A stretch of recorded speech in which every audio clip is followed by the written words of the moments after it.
Hi, KJ. Hey, how are you doing? Are we all set? I'm about to turn on the live. Yeah. We're set. Both of the players are ready. Okay. All right. You Okay. gonna co-cast with me? Sure. I'll just cook some dinner. All right. So I'm gonna Then go we'll get start the stream and start buying time, and then you hop back on when they're Yeah, ready to go. Okay.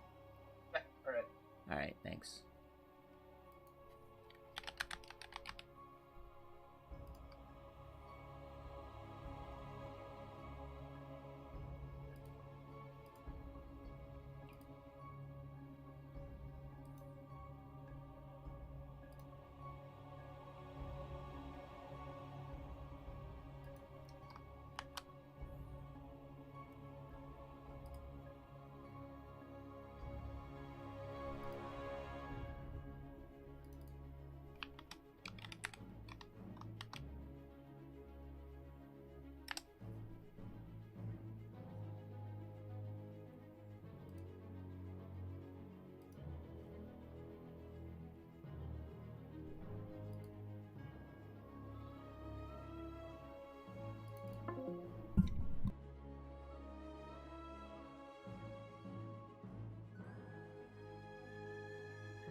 What's up, guys?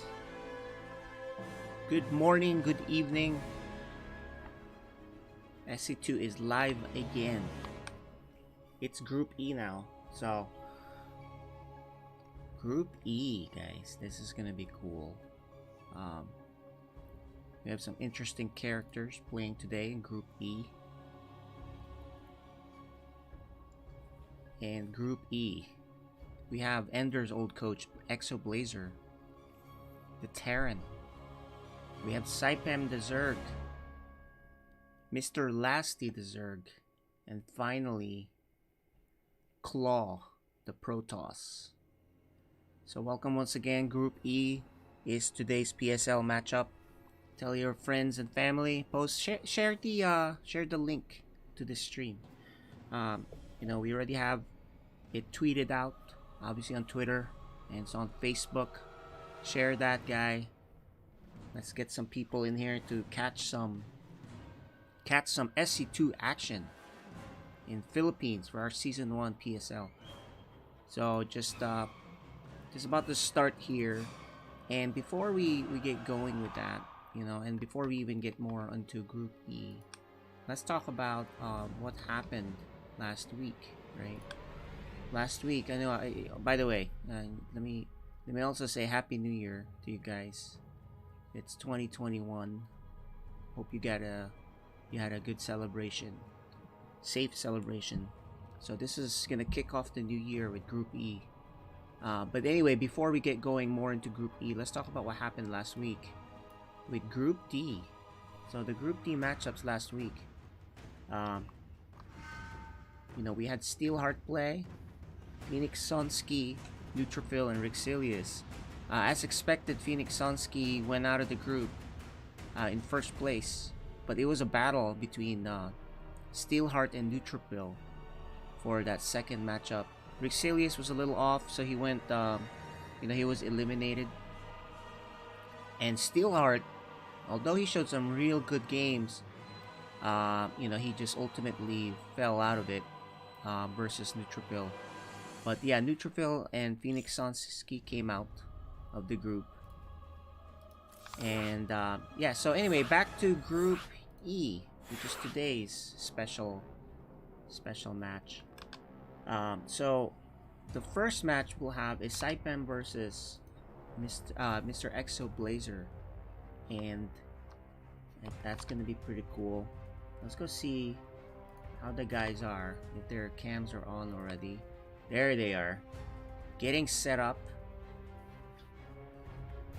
On the top we got Saipem with the, oh, I love the StarCraft logo he has on the in the background right there. Right, pretty cool to see. And we do have I think, is that his office? Maybe it's his office, I'm not sure. Maybe it's his home office. And that right there is Mr. Exo Blazer. So it's gonna be cool to see that, see him, join us. So the first match looks like it's gonna be Terran versus Zerg, the interesting one. They're adjusting the cams right now. That's usually the best thing to watch to me, right? The Zerg versus Terran, especially if it's action packed. If it's lots of Bane versus Marines, right? You know how we saw how Exo Blazer plays. He really likes the bio play, and he will manner mule you. He doesn't care. So, oh yeah, so I have here Mizel. How you doing? I'm good, I'm good. Happy New Year to you. Happy New Year. So Mizel is my co-caster. He's also the admin doing double duty. Very busy. He's also cooking, right? Yeah. A very busy man, but he's doing all that together. For the love of StarCraft. For the love of SC2, exactly. Yes. I think we're good to go. Okay, and we are good to go. We're gonna get started now with this matchup. What's your prediction before we get going here? What do you think? I think it will be a 2-0 for Blazer. Really? Okay. Yeah, I think so. All right. Well, we'll find out, We'll right? We'll find out. Based on you saying that, it sounds like you know, it's all set. And I'm hoping for obviously 3 games, just because you know, it make things more interesting. Yep. All right, guys. This is it. This is Storm StarCraft League Season 1 Philippines.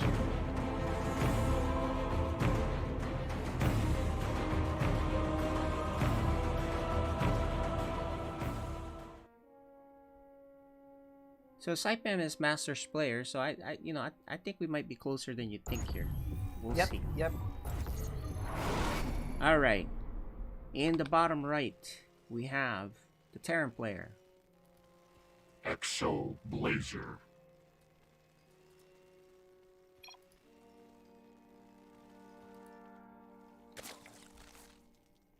On the top left, the Zerg player from SEPH, he is Saipem.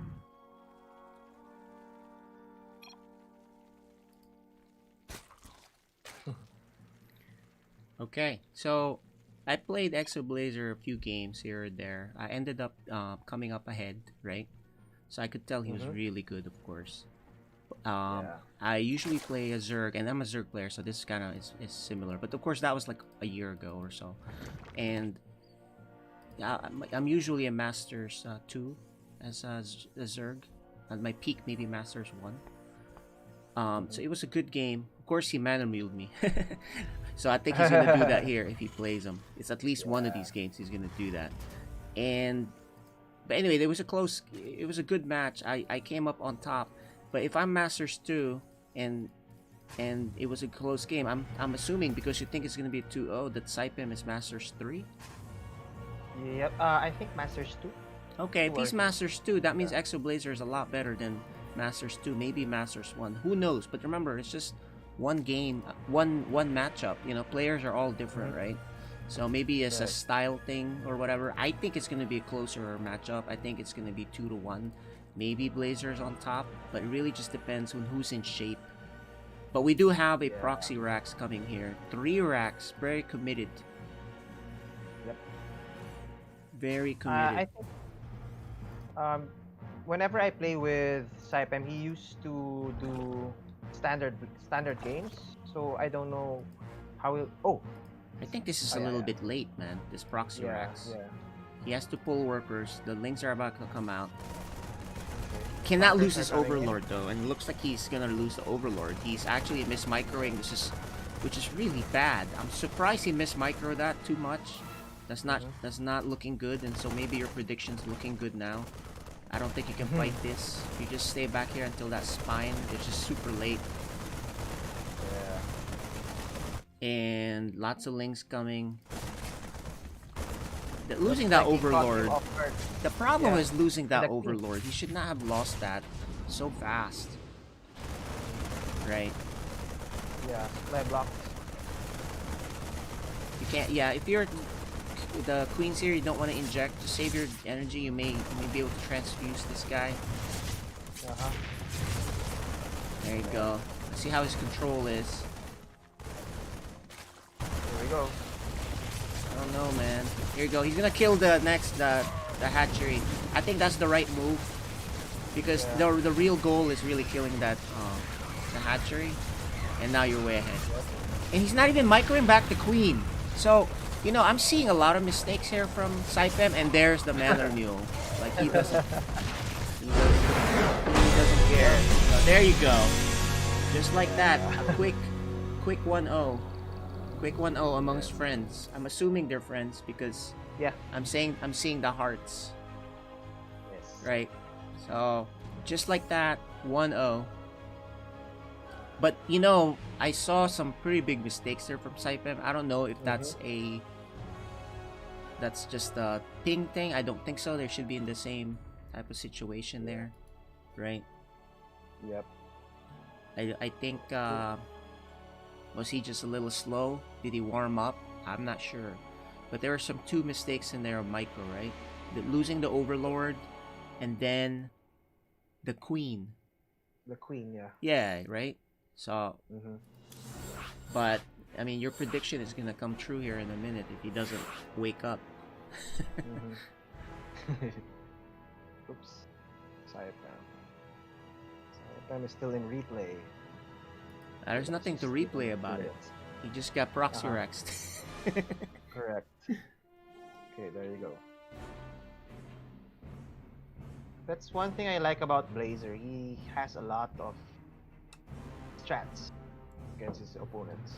Yeah, So and let's see the how he 3 will racks do is it. always the proxy rack is always a threat when you're Mhm. facing a Terran as a Zerg. So his Overlord scouting pattern didn't reveal it, which is okay because his hatchery was already done by the time Blazer was up there. So I really think that wasn't that early enough, but he still bungled it. In fact, he was going for a third base. Yeah. He was going for a third I knew base there, and he I'm would like, do what? that. What's that? Yes. I knew he would do that. I mean, like he will do a macro game. Yeah, and So, that's he was normal, caught off right? guard. Normal. He just Yeah. you have to be pretty perfect on the response there in the first 2 minutes of it to not lose the thing. Anyway, guys, we're back in here now. Game 2. Storm StarCraft League Season 1 Philippines.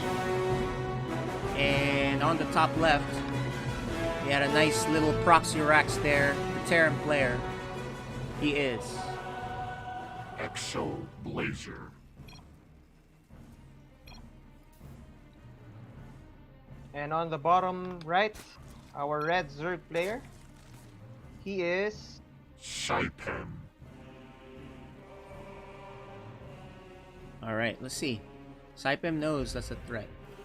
But I don't, as usual, just because he does it game 1 doesn't mean he's going to do it game 2. So I don't think Saipem should overreact here. Yes. And he's not gonna.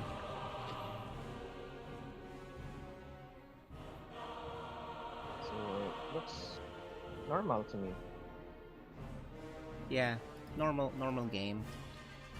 Yeah. The Zerg, with the hatch first. Terran with the scouting SCV to make sure that there's no There's no shenanigans. He's gonna see the hatchery, so he's gonna know immediately that it's normal. Yeah. And Hello to the 39 viewers. yeah, hello guys, welcome. Yeah. I predict here that Saipem will take a third base fast again, and then we'll have a macro bio game. No Reaper. Yeah, no Reaper for Exo. For Exo Blazer. I guess Exo is their clan name. Yeah, it's exorbitant.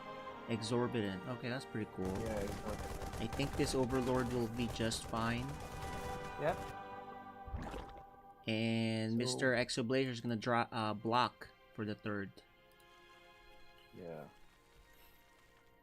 Oops, he missed it. He missed it. He was gonna block for a second or two, and then it's like, eh. Oh, he was just rallying back and forth to scout, Yeah. looking for the third base expansion. So, okay, normal build 1-1-1. Yep. Okay. We'll spot the second base. Links are out. Yeah, and here's the thing: Zerg knows there's no Reaper at this point, Yeah, so he's fine. actually he could have gone and tried to do some damage on that building command center with his lings, but he decides to stay Yeah. at home, which I'm surprised because he knows there's no Reaper out. He might as well get out there, right? But he's staying at home. Maybe he's thinking there's some secret proxy still. Who knows? But you really typically you can get away with it, harassing a little bit if he's only making Marines. The only thing you want to worry about is the Hellions. But anyway, what he's gonna do is search with these other lings, which is a decent idea.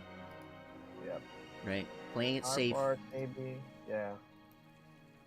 Oh, armory. Okay, we're gonna see some Hellbats. Hellion. Probably a Hellbat drop here, or just not even a drop, just straight up Hellbats. So what you need here, you definitely need a lot of queens if you're not gonna make a Roach Warren, which he doesn't have yet. So no Banelings. Yeah, no, not a lot of queens. Yeah. He's making 2 more Additional queens. 3. Yeah, Okay, 2. there you go. All right. There we go. Now he sees the Medivac with Hellions. Yeah. Medivac has 4 Marines. Do some damage.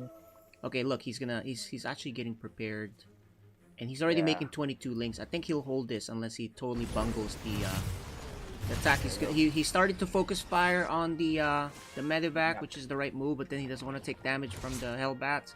He's gonna back off. Oh, this attack. He's waiting for more lings. One of the queens dies already, and here's the big fight. Another queen goes down also. I think he'll hold, but losing 2 queens was not necessary. He should at least get the Medivac, which will get away. No, he doesn't. Alright, because he does that, at least he kills the Medivac.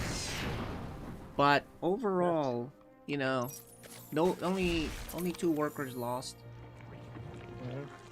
Oh, same losses. Yeah, same Although losses. he lost a lot of queens. The queens, you need them for injects and spreading Yeah. creep. But he really didn't need to lose the 2 queens though, because I think one of them got stuck, and then the others he didn't move back in time. He's gonna try to counter now. He's gonna cancel this third base oh, I think he should have kept going. He could have canceled that, and I think he will. There you go, and he gets in. This is really good, and then the door is open. Yes. Oh, what? Oh no. This is not. Okay. This is definitely a horrible time. Yeah. So 2 Hellions with just 2 Hellions. 9 workers are killed so far. That's a good Mining one, time lost. Meanwhile, at home, he's making roaches to add into this. Easily cleans up the Liberator. But, you know, that's a lot of damage. Yep. So I think now, at this point, Zerg is pretty ahead. Yeah, he's ahead for income advantage. Well, he also got a good scout too, so he knows what he's dealing with. But now there's roaches coming out. And he's gonna go, and he has Ravagers, so this is looking really good for the Zerg. Yeah. He doesn't have. Okay. He just has a. He has a Liberator going out, but I don't know if he can hold this Roach Ravager attack. I think he's dead, man. There's no bunker here. No No bunker. siege tanks as No well. siege tanks. Not a whole lot of Marines or bio or anything. Just it's GG, boys. SCVs. Probably gonna pull his SCVs. And Marines it are won't coming out. matter. Yeah, he's gonna lose further and he's gonna fall too far behind, and then he'll be. He doesn't even close the choke here. The Liberator. The Liberator may kill all the workers here, but it does not matter. We have. Manor has. Looks like. Saipan. Yeah, it looks like. Saipan will tie it up.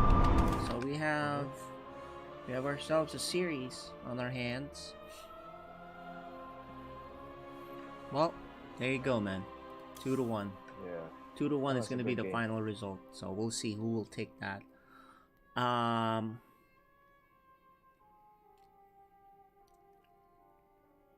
Yeah, despite losing 2 queens in there, he was able to do a lot of damage on the other side. I think that command center was just too weak. By the time he got there, it was too easy to focus down and bust. And once he busted it was a big problem for Exo Blazer.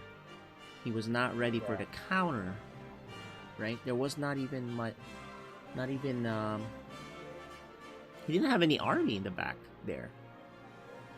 Yeah, right? Just 2 Hellbats. Yeah, just 2 Hellbats. Yeah, he didn't have anything there, which is, surprising. Because, that's a possibility, a counter, right? So that's a pretty fatal mistake. And now we're going to have a game 3 on our hands with these 2 coming right up. It might be a fast series here, boys. I don't know who's going to come on top. They look pretty even to me so far. Although, the first game was a proxy rack, so who the heck knows? Right? Anyway, guys. This is Group E. Ice Storm StarCraft League Season 1 Philippines.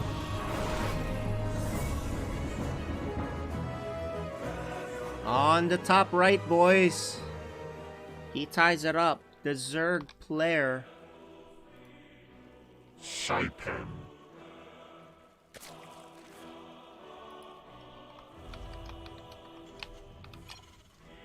And on the bottom left, the red Terran.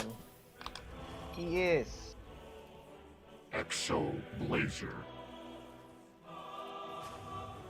Yeah, Exo Blazer is gonna be pretty set here. I think he's gonna be ready. I don't think he's gonna do any Hellbat shenanigans. Prediction here for game 3 is normal bio drops defensively, right? And then for Saipem, no Hellbat, so who knows what he'll be forced into. I still have, yeah. He's going cool first. So maybe he feels like he might get proxy raxed. Yeah. Or maybe he just wants the win. Early? That's Yeah, hard, that man. early. I think here's the thing, man. Terran is the best against like early cheeses because they can build their command center on the top ground, make some bunkers, and you know what I mean. Yeah. I don't think you Yeah. want to cheese a Terran that early. Good Terrans, they're not cheesable that early. Especially, look, he's gonna scout and say, oh, okay, and then now what? You can't do anything. He scouts it. He knows. What are you gonna do? What can you possibly do at this point, right? Nothing. Unless you did that double gas Ravager thing. And even then, Terran has an answer for that, which is the bunker and SCV pool and whatever, right? So, I think Saipem is now behind with this opener. He's safe from but he has to do damage here. He's behind, that's for sure. Look, Terran just builds it on the high ground and he's good. He's cool. Don't get caught at the top though. You better outside. There you go. Hang back there. Look, he's even so confident that he adds an add-on. He's like, there's nothing there after that. Yeah. Whatever. Here So comes the these- links. Yeah, the links are gonna cause a reaction. But there's not much it's gonna do, if anything. Oh, he might kill an SCV! Oh no. Oh no. Okay. You know, that could have cost them the game. Because Yes. if that SCV didn't get in, or the links got in, right? That's gonna, be too much. Just for that one SCV. Yes. The delay. The mining time and stuff. Yeah. But Okay, so. look, you see that? Exoblazer is also smart enough to see that, this mule was not gonna bring any income back, so it'll just steal some, so he let it die on the side. Yep. That's an advanced thing. Yeah. Okay, no third hatch yet. Do we see an upgrade? Okay, just Link's key. Yeah, he's getting Overlord speed, which is the right move here. Know what's up in there. Tanks and Vikings. Yes. And a Viking to clear things out. Mhm. No third base. Exoblazer is diligent in scouting. No third base there, but there is a third base on the top left. Did he see that? Yeah, he saw. I think he saw it. Yeah, he saw it. I think it's Yeah, he saw it. He's just hanging out there. Mhm. He's ready for a fourth base, perhaps. But he sees it. There's this. The fast Overlord sees everything. It's gonna be bio as expected. Right, he Your sees all forces that. are under attack. There you go, kills that Overlord. Okay. The links are looking around. It's gonna be a macro game here for Saipem again. But he does have a Baneling nest already. And he's going lair. Right. So he's gonna focus on being safe. He's not getting upgrades yet. Right. No roaches. But no third base yet for Blazer. the Blazer. So I think, he's gonna be a bit all in here if he doesn't do that soon. He's adding more racks. Yeah, I think. Actually. So here you go. Let's see if Saipem knows this, because there's a point here where you just cannot produce enough against this this army. But the good news is for him, Baneling speed should be done when he does do a big attack. But he has to start that Baneling speed. He didn't do it yet. He's spreading creep, and he needs a follow-up scout. That's for sure. Maybe this Overlord's gonna do that. I think this is gonna be a big tank push all in here for Exoblazer. And if your creep spread is not good, if you've been droning too much, you're gonna die. Yeah.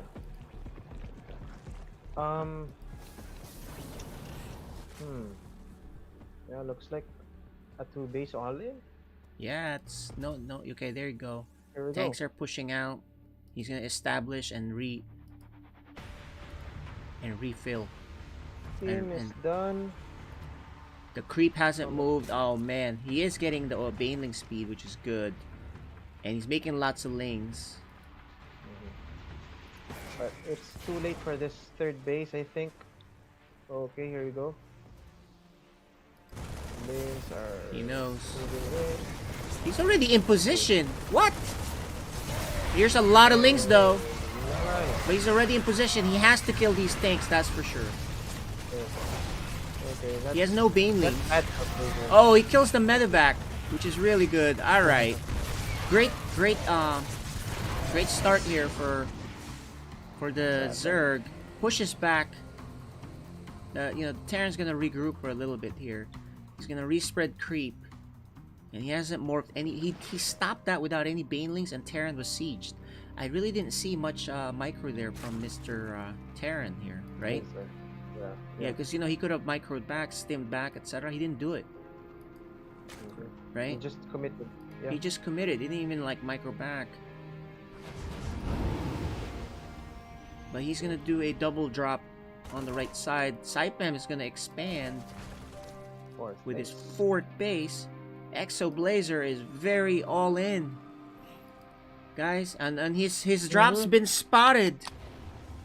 Yeah. Oh man, this is not good for him. This is really bad for Exo Blazer. No end base yet. No upgrade. He's gonna try to trade as much as he can here. His time is running out. Ooh, but not bad trade. He needs to kill that medevac. No transfuse on the queen. What is going on here? Oh, these marines. Nice. That was a miss nice. micro. What the heck was that? With this move, he loses the other queen. What is going on here? There's some like micro issues here. He's gonna take advantage of that corner. He will clean it up, but man, that really here. And there's an attack up front, which you know he does not have the upgrades to handle this. No 1-1. No banelings either. Now he's finally forming the banelings. This is this is just mismanagement for Saipan, man. He had a huge lead here. In fact, he's gonna drop the mules. I don't think it's that over yet. I don't think this is over yet, man. Desperately, Saipem tries to regroup, but he lost all his queens and he's not making any more. It's not looking... You know, he had the build advantage. Okay, he is going to delay this third, which is really good for him. He still has the worker lead and he has 4 hatcheries. So Saipem, you know, he's not dead. In fact, I would say he's slightly ahead. Slightly. Nice drop point. 1-1 is coming up. Okay, more medevacs are coming. But you know, he can't screw up anymore on any of the engagements. I'll tell you that. Because he crushed that drop, but he kind of filtered in there one at a time and lost all his queens. Okay, the Hydras are here, boys and girls. Which is actually...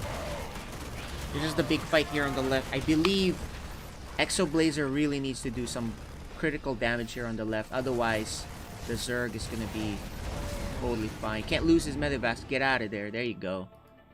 Another double medevac. So he's going to try to do this just by microing him with drops to death, right? Yep. There's Queens and Hydras over there. Time is running out here for Mr. Exo Blazer. Oh, and he loses that medevac, and actually there's a counter. There's gonna be a counter. That thing's gonna die. There's a counter right here for Saipem. Another attack on the left. Yep. There's another attack on that right. Easy peasy, Okay. but this counter is good. Forces a lift. The attack on the left should be taken care of. As long as he does not lose any... Oh, he's gonna lose the medevacs! Oh, okay. Now he's in big trouble. Now I think he's... And a 5th base here. So Saipem, despite, you know, throwing away all his queens and mismanaging that one attack, you know, with the 4 or 5 medevacs lost by Exo Blazer, he is so far behind right now. Upgrade wise, he's oh my gosh, he has not started his upgrades, man. He's just now making E-bays, engineering bays. Saipem is already working on 2-2. I think Saipem is gonna upset here, at least based off of you, right? Your prediction here. It's an upset. I don't know for sure it's an upset. I don't know their exact skill level, right? Oh, and the friendly fire. And you don't have tanks. The end is near. Looks like Saipem is gonna take game 1. GG. And that'll do it for the first match. Saipem. Oh my gosh.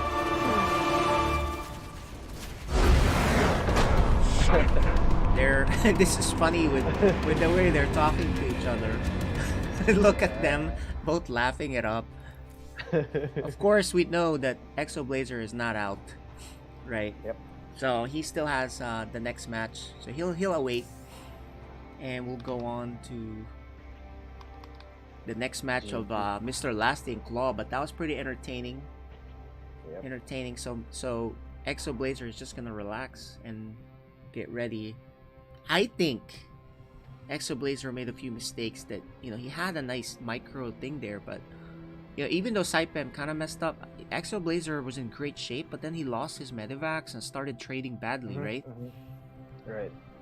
I don't know what happened on that. Yeah, he did like multi-prong attacks, and then he keeps the pressure on to Saipem, but didn't work.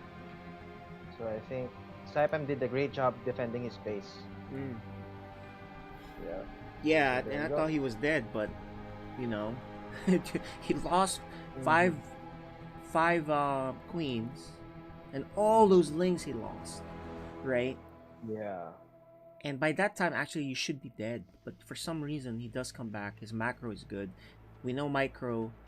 It doesn't seem like that's his strong suit right now because I'm seeing a few mistakes. But other than that, you know, he does come back with the mistakes on the Terran side. I don't know. Do you think they're having lag issues, control issues? Because I No, no, am no. seeing some I don't think mistakes. so. I don't think so. They just stopped playing for a while. So good thing we have PSL Mm-hmm. supporting the Philippines. So yeah. So, I think they did their best, but like for example, it's a holiday now, so they don't Ah, yeah, that's really play true. much. Yeah. So I think they did great. Yeah. All right. So yeah. Well, that was pretty interesting to see. Like I said, Mhm. Exo Blazer is not out yet. Correct. Saipan will go to the winners match, and we have Mr. Lasty and Claw. Zerg versus Protoss coming up. Not much to learn from this matchup for either of these guys. So, Yep. alright, so Blazer's gonna wait and face whoever there and prepare. He's still, I think, favored to come out of this group regardless. Maybe not in Mhm. first place, but he still can come out of this. Um,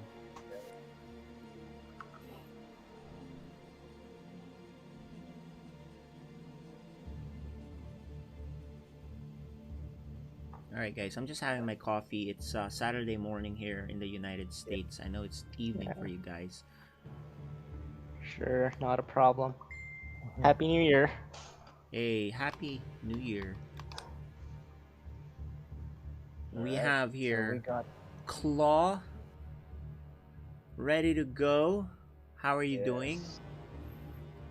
Looks like he's doing good. Oh, he got muted already. And then we Yep. got Mr. Lasty. Lasty. That's right. Getting set up. Ladies and Uh-huh. gentlemen, this is going to be Zerg versus Protoss. It's actually a fun match to watch also.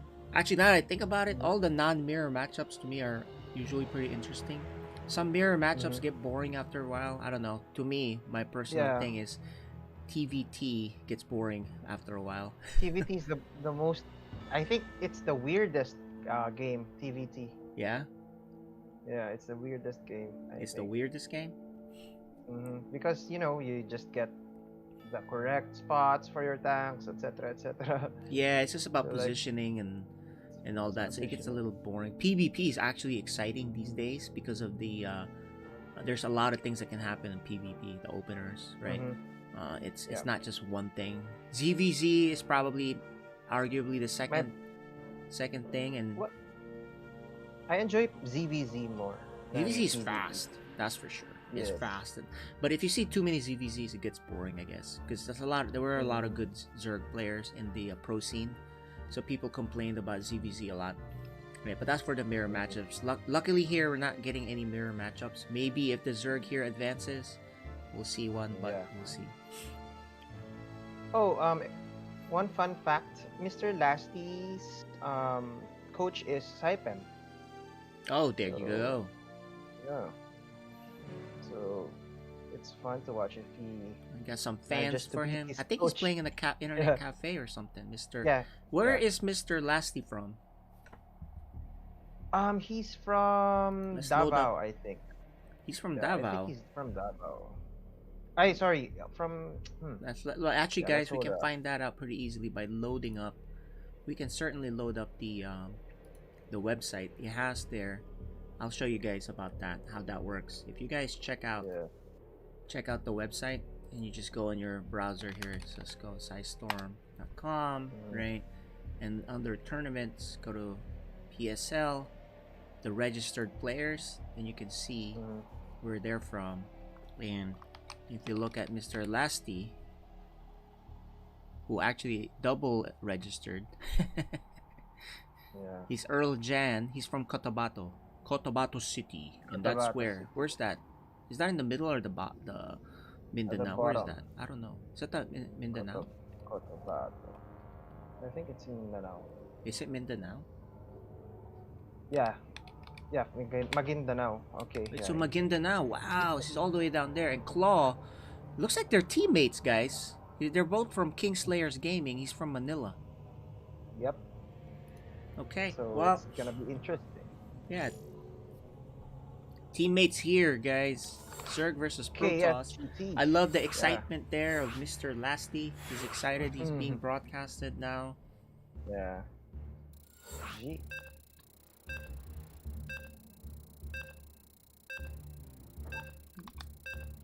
Alright. Should be fun. Alright, I don't know if you can make a prediction on this. I don't think we know enough about these two players. Yeah. Yeah. It's a 2-1 probably. Okay, so you're predicting close. Alright, guys. Group E. Storm StarCraft League Season 1 Philippines.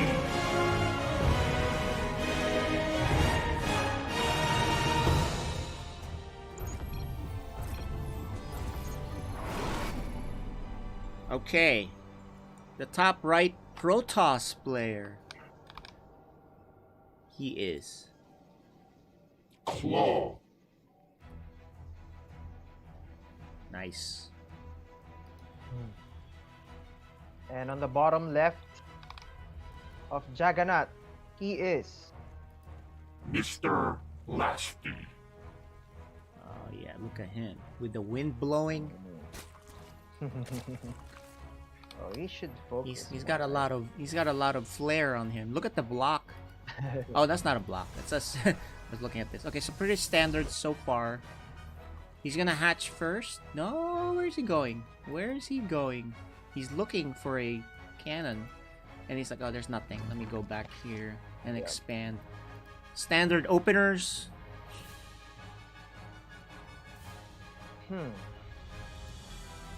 Yeah. And the scout or the probe. Of course, you can pause. Game paused. So while we have a pause here, I think you already know Claw. Tell us what you know about Claw. Okay, so Claw. Hold on. 3, 2, 1. Game resumed.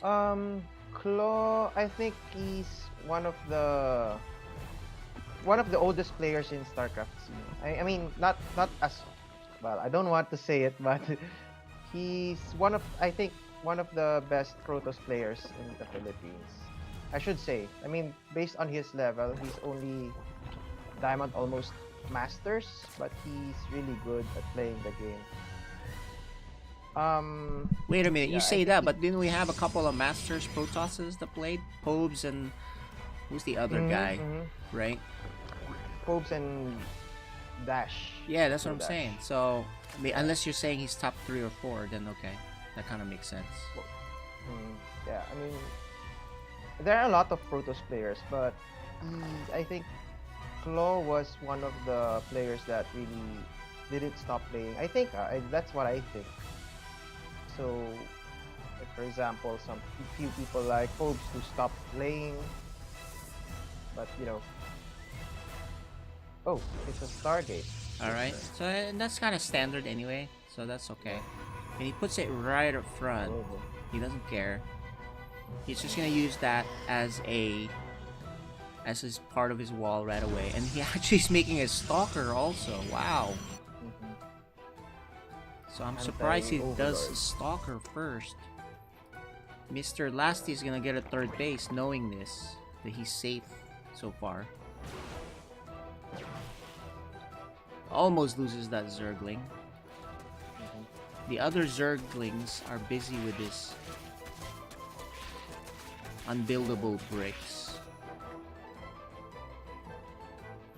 Okay, Void Race. So yeah, you know that's an okay. They do that. So Protoss been doing that to shoo away the overlords, be safe from the early stuff, and then they either commit to more Void Rays, Phoenix, maybe Air, or not use it anymore and just do other things. So Uh-huh. so far Yeah. nothing too crazy.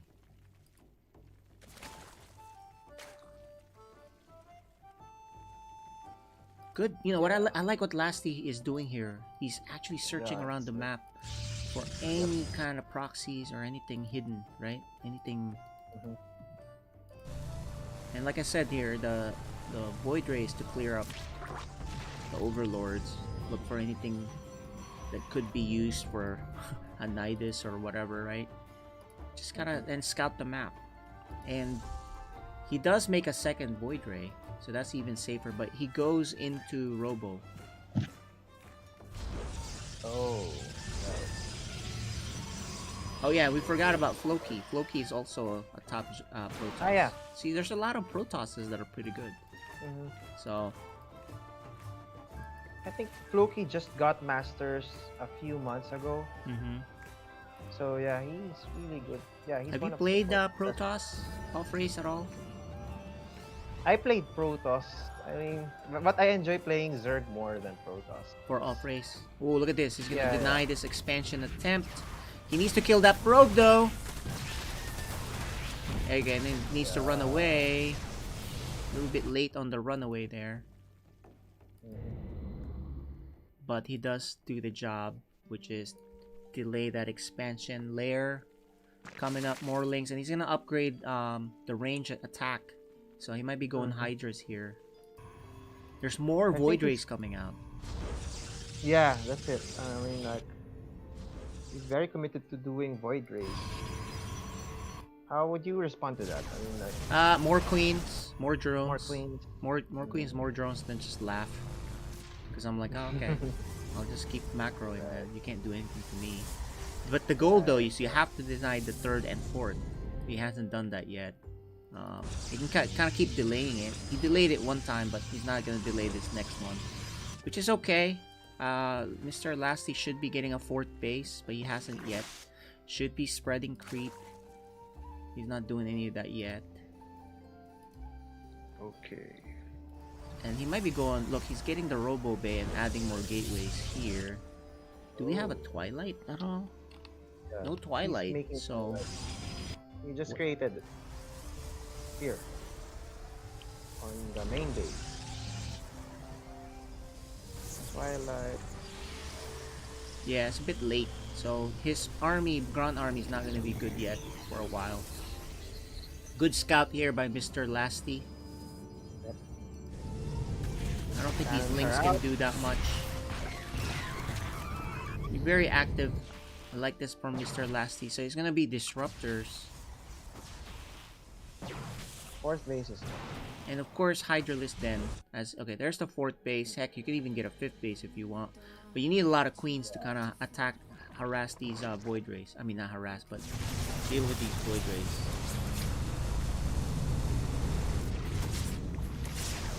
The Void Rays are just gonna try to clear up the creep. There's a Overseer there. There's an up. See, there you go. See, Mr. Lassie has a lot of queens. Not a problem. You just drone and laugh, man. So I would like for Mr. Lassie to get as many drones as he can, because there's no attack coming anytime soon. Right? Get 80 drones and then make units and then just defend. The thing you gotta watch out for is if it goes into carriers, but not going carriers. He's just really gonna. Storm. Yeah, he's actually going back to ground. So the Void Race is just to deny and all that. Yeah.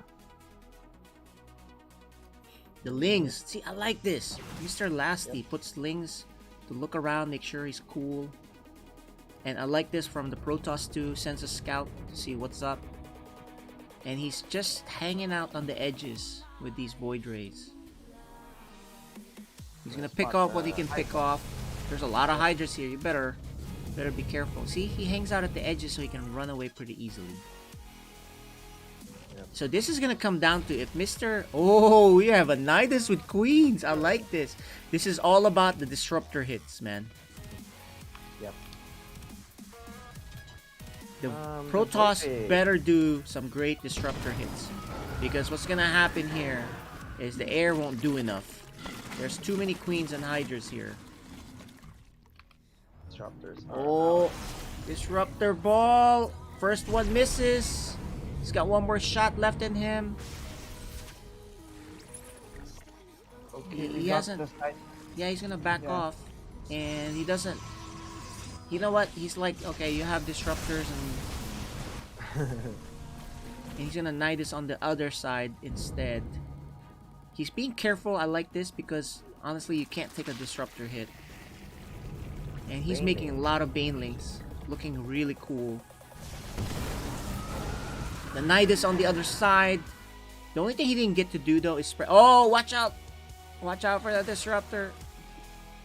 Mr. Claw is being careful too. He's not committing. Oh no, the disruptor! But the banelings are here. The storm is good. But the banelings, great hit. Oh, nice. He's gonna retreat to the are out. safety. Yeah. But there's a lot of Zerg here. Focus fire is on what? He didn't focus fire on. I didn't see him focus fire. What did he do? I didn't see- Oh, I and think he's gonna try to. the shield battery. He was He trying to do the focused fire. shield battery, but he needs he doesn't have AOE anymore except for one Colossus. He needed that. I think that Nidus was just too close. He probably should have Nidus in the back. Because if the queens were here, imagine if there were like those 8 queens. Mr. Lasty looking really good here, but he has to do damage. He has to clean it up. He's kind of throwing it away a little bit here. And if this base gets secured, you know, the thing is he has a Nidus here, but he didn't put the tumors to expand. So running a bit of, you know, it's more of an APM thing. And now Protoss is going Fleet Beacon. So he's going to end up going to carriers. Mr. Lassie's time is running out. He really needs to do damage. Or, well, he's expanding. So Yeah, you can do both. I he guess. can expand and damage where he can. But you know, he actually had the opportunity. Nidus on the top right. Oh, Okay, let's see. recalls. He recalls, and actually this exposes this side of things.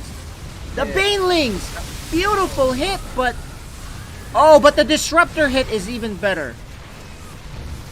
Does kill that one Disruptor and the Void Ray, but man... You know the Shield Battery saved that Disruptor. I'm surprised. Banelings another hit one. it hard.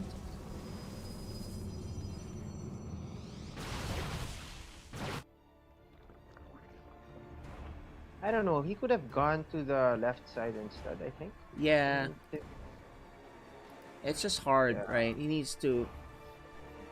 The Disruptor hits were good. Scared them off. Yep. I think he had the opportunity earlier if he committed to prevent that base. I mean, he saw it coming up. It was very weak. He really needed to end it, but... Okay, here we go. Let's see if this thing gets up, because he can transfuse this. He does... I don't think he's going to commit. Nope, he doesn't. And at the front... Guys, this is a very active game, so it's hard for me to, you know, go in and out of... And especially, you know, you kind of want to zoom out a little bit too, because there's so much. But very action-packed game. Both of them are at 80 plus workers now. He's gonna finally take care of this Overseer. Yeah. Although he's gonna spot the carrier being produced. Yeah, he knows the carriers is coming out, and because of that, he makes a Spire. He also adds in his Lurker Den and Infestation Pit. So you're gonna have a little bit of a longer game here. Although I must say, Mr. Lasty lost a lot of minerals there. Yeah, if you look at the... Lost a lot of lings, 128. Is he gonna cancel this? He's 2-2. Lasty's got some really good upgrades. Or oh yeah, he is. You know, but he has lost 12,000 plus resources versus 7,500. But here's a big there you go. attack here. These shield batteries, man, keeping him alive. A recall.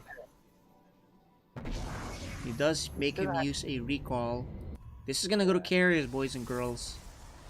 Which means we might have a little bit longer game 1 here. So how many carriers do we have? One, two.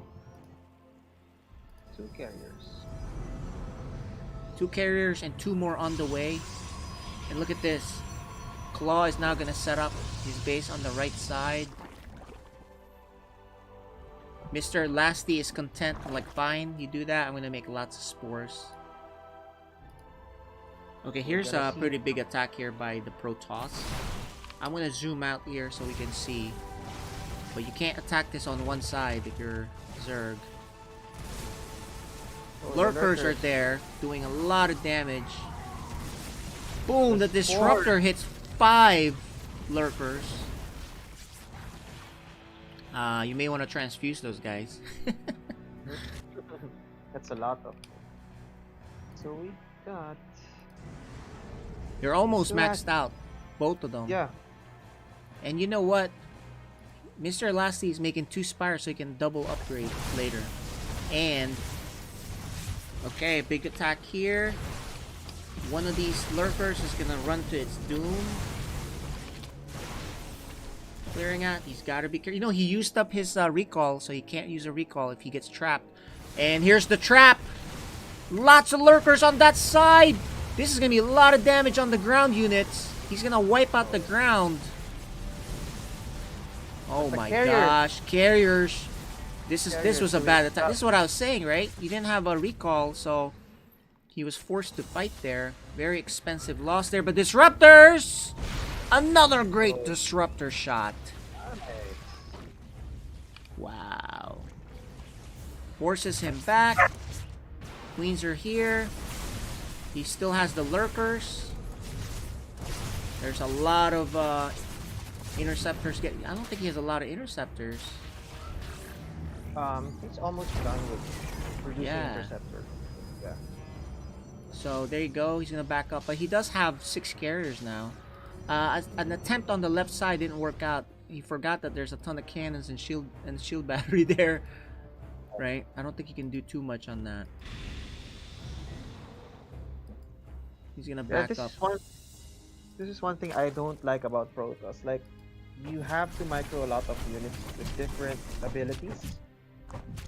So I think I can't do that.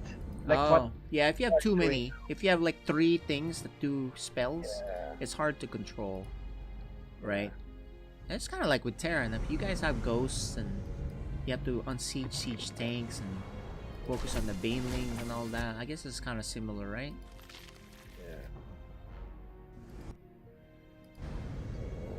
They're both maxed out again. Mr. Lasty has 90 workers, 93 workers. Wow. But he is doing double upgrades on the air. So his air is going to be a lot more powerful than you think. +1 though already. Okay, this is not a good attack. Mr. Lasty some miscontrol here. Let's zoom out a little bit to see what the heck's going on here. Mr. Lasty's army, he smartly leaves. He recalls though because there's a big attack on the right side with the lurkers. He's gonna clean that up. But he doesn't have an observer. And Mr. Lasty saves his hatchery. Okay, he does clean it up. The observer finally makes it back. Mr. Lasty looking good, but his bank is very low. He only has 600 minerals. He does get another base out. The carriers are on. Oh, the Ling's backed off. He needed to cancel this base on the top left. But he backs off. But there are a lot of corruptors. You better watch out. Your carriers are dead. If you go in there... Oh no, but he makes broodlords? With some of them? Yeah. Okay, so that's fine. I guess he's gonna start pushing with broodlords. I hate this part of the game though. I don't like this part just because it takes so long and it's just defensive siege. I think these zealots are gonna kill. If he focuses on this hatchery, he should kill it. Yep. There's a big attack. The broodlords are now shooting. Going back to the safety of the spores. And here comes the surprise. Oh, he doesn't commit.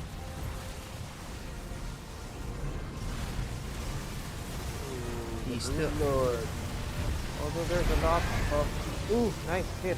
Yeah, he's not. He's having control problems here. He does chase the carriers, and here comes the corruptors. That's when your carriers are gonna start going down. Yeah. One more, and he's gonna back off. Oh, I think he F2'd here. You see that? Yeah. His Zealot is gonna now focus on this hatchery and should take it out. Too many Zealots. Oh, he backs off! He F2's again or something. He had that. I think he F2'd, man. You don't do that. Because he went to the right. Yeah, so he F2'd. He took it off. He would have killed his hatchery. That's bad for loss. This is the F2 problem, guys. Unbind that F2 key. Okay, let's go back to the zoomed in version. He's gonna take care of this one base. Meanwhile, Zerg is gonna let it be. He's maxed out, but he's not. He's making more Broodlords, which is kind of interesting to me because it's.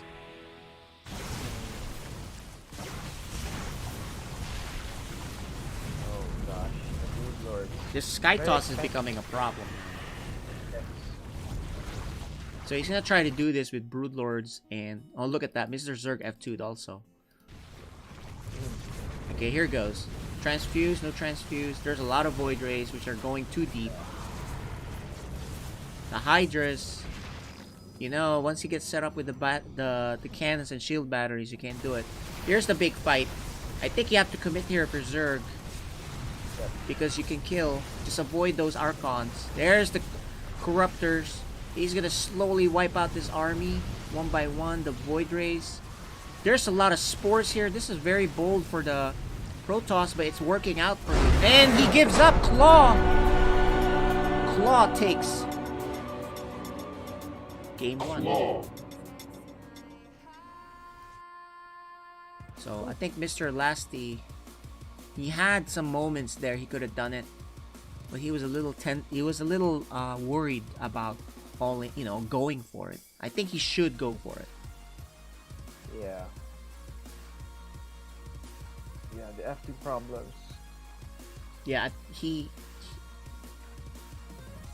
we're seeing the ceiling. Maybe you can ask him to fix that camera, but we're seeing the ceiling for Mr. Lasty. I think he moved. Yeah, I think he went out a bit. Okay, well we'll see. But man, you know, he had a great I think he had a great game except for some commitment issues. The one big fight, he could have killed the fourth base attempt by the Protoss. He didn't do that. Yeah, attack. Yeah, those kind of things. And then the big one to me was not going in when he had the Corruptor advantage, I think. But he couldn't see that. Right, he could have killed a lot of and I don't think you should make Broodlords, honestly. Just because, you know, I think you do that with Lurkers and Spores, and then you just yank them out with the Vipers, pull them into Corruptor range, and start killing the Protoss army that way.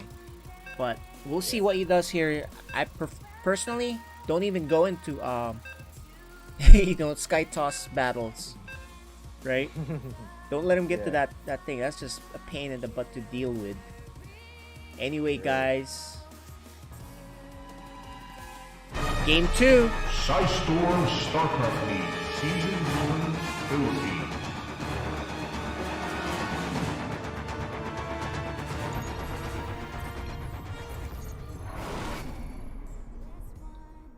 Okay. The top left, the Protoss player, he won game 1. He is. Claw.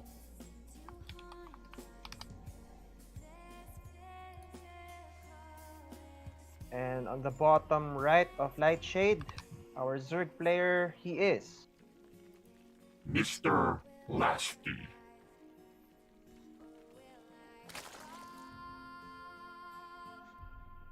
So I like Mr. Lasty's play. He just has commitment issues, I think. He just go for it, man.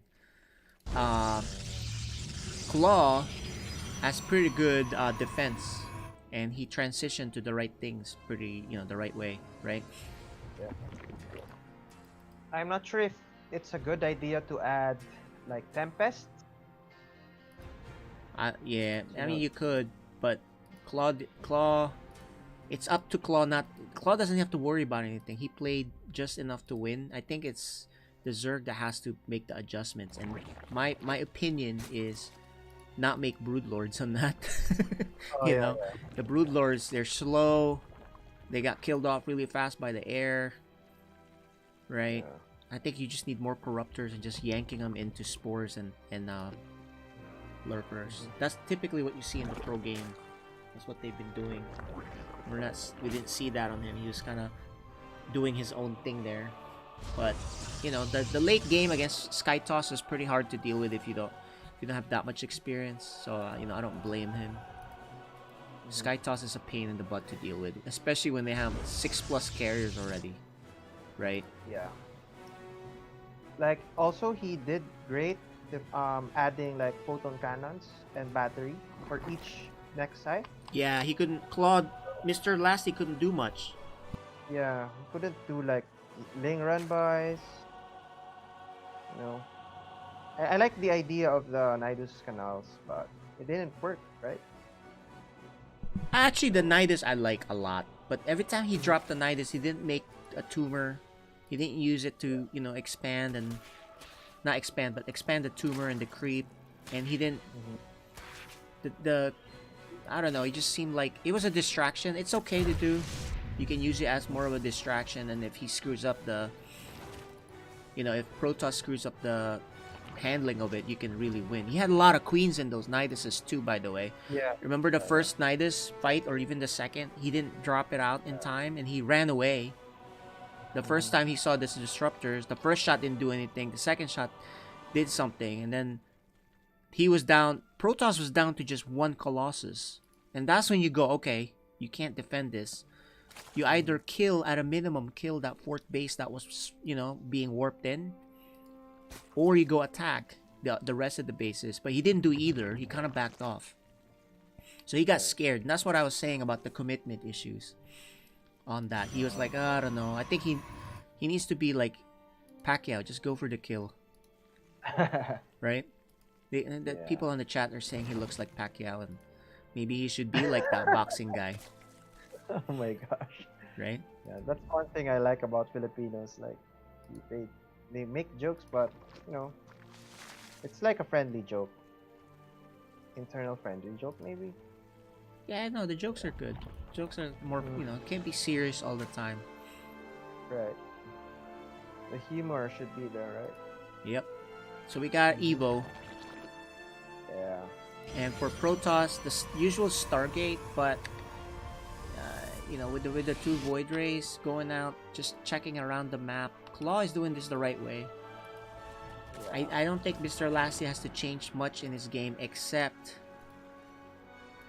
for if you see an opportunity, commit, because it's harder for Protoss to remake their army. So if you want to trade, go for it. Let's go trade, right? So I just thought maybe swarm hosts. Oh yeah, Swarm hosts are really good too. You can do Nidus. Like imagine if that was Swarm hosts instead of queens in there and just keep throwing out stuff. That's a big change. If he can do that, I think that would be wholly worthwhile to do.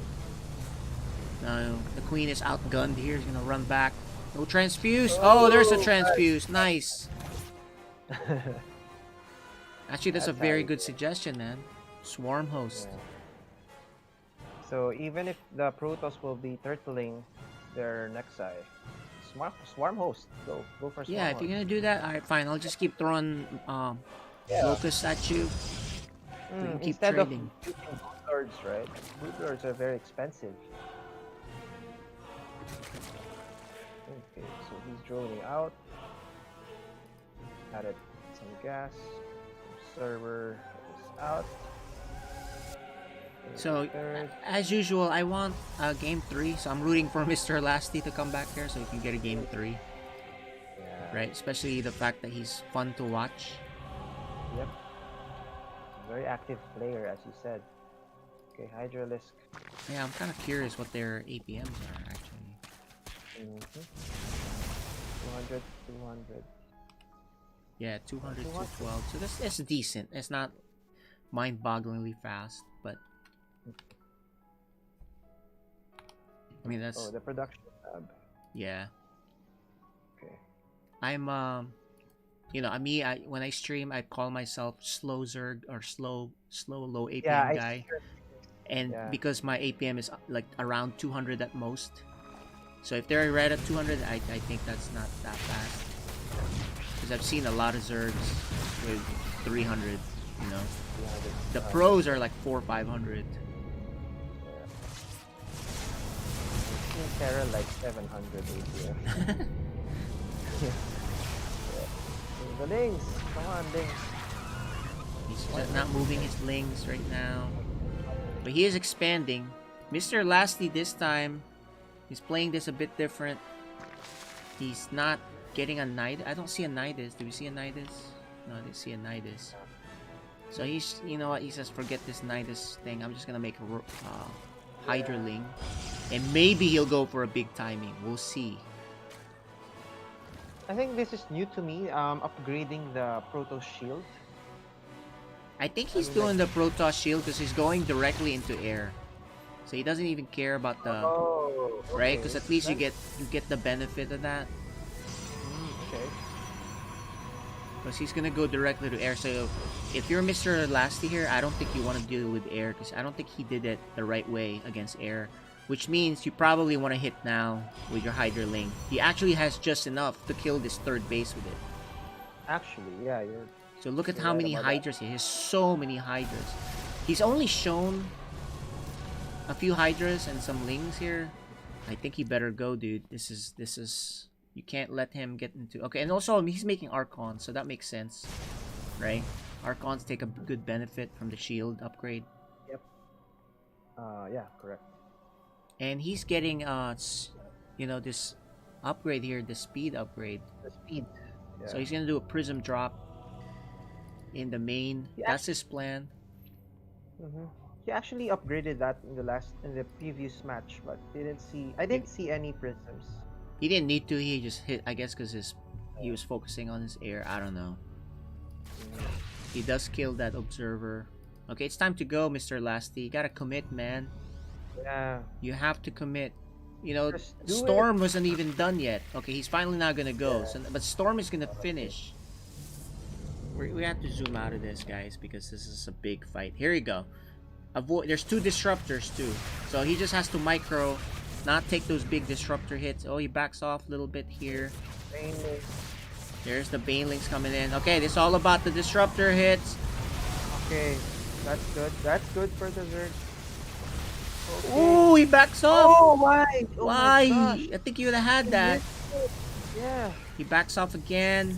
He's also, the problem is he's attacking on one side. He probably should attack at the bottom too. Here goes. Yeah. There it is. Commit, buddy.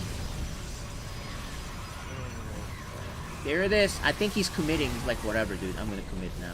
Which is what you want. Here are these Banelings. Nice. He does kill a lot of workers, 11.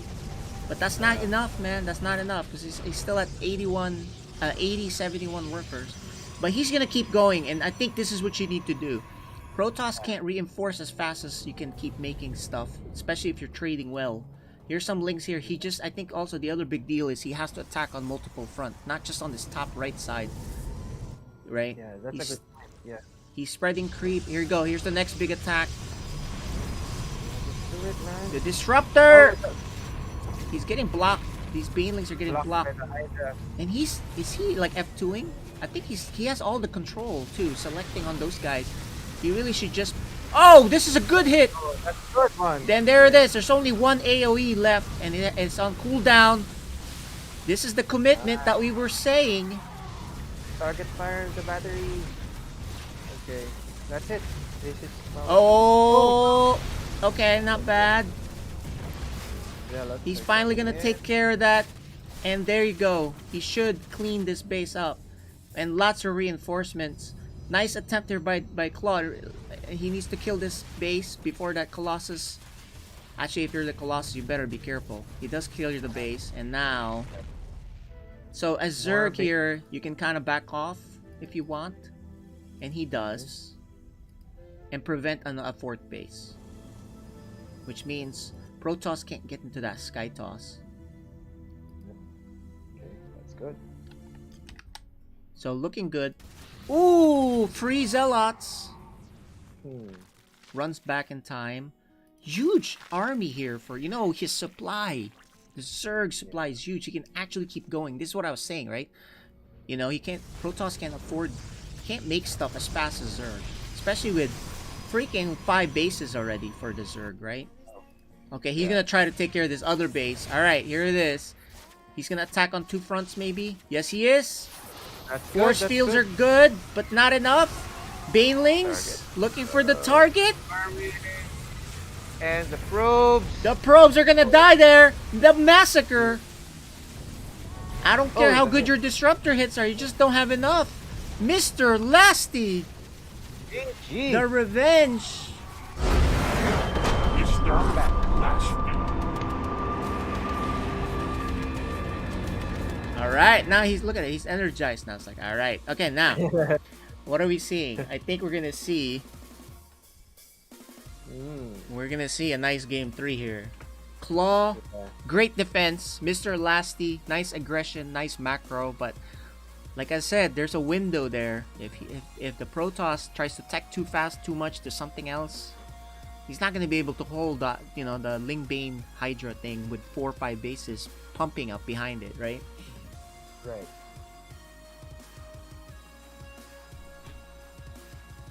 That's how you do it. Okay. Yeah, the difference here is Mr. Lassie didn't let him get into carriers. You know, he didn't let him get established with 4 bases, then 5, and then carriers, right? He's like, I'm going for it. He had a Spire, he didn't even bother making Corruptors. He just maxed out as much as he can on Hydraling. So Mr. Lassie's thinking about the next game, what he can do. Claw, I think, has to change. Yeah. Change his build now because I think Mr. Lasty found something in there.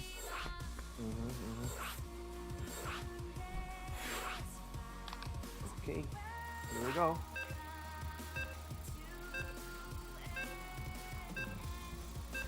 Alright, guys.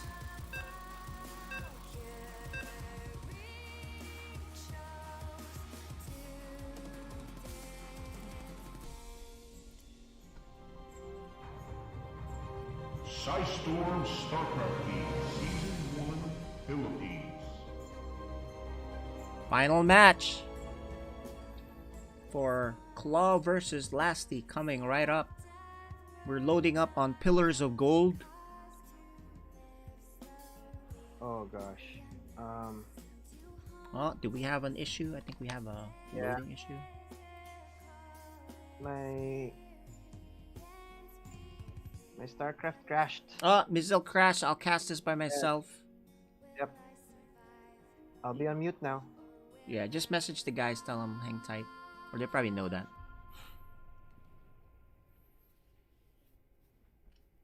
Alright, welcome viewers. This is Group E, the second match. That's Saipem. Not Saipem. That's Mr. Lasty and Claw. Our second match. Earlier we had Saipem and Exoblazer. Exoblazer is waiting to see who he's gonna face in the loser's bracket or loser's match. And of course, Saipem's waiting to see who comes out of this as the winner because he'll face that person.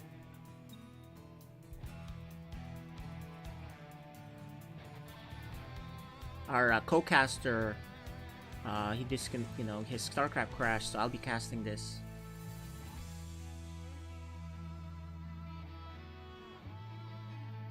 We'll just have to wait, guys. You know, so far so good. Usually we have some internet issues, and I know StarCraft had BattleNet issues over the holiday break, and the StarCraft Blizzard technical folks won't be back until Monday to fix stuff. So this is pretty good considering of what we're dealing with, right?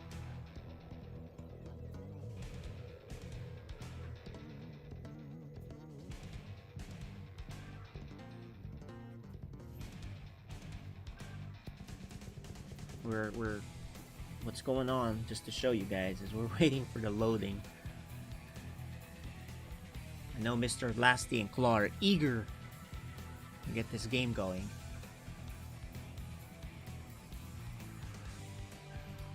So while we wait, what's up everybody on the chat? There's a little bit of a stream delay, so I can't respond quickly to a lot of the comments. But hello, welcome. Group E now. Wow, this thing is really stuck. It hasn't moved. I think Mr. Bizel should probably just... There you go, it's finally moving. Alright, there you go. Alright, we're here. Looks like we'll probably just remake it, because Claw left the game thinking we have to remake the game. Let me go tell him that we don't... He thought it was a remake. We could have gone, but that's okay. Actually, we could just remake, because it just started. The game just started, so why not? Why not remake?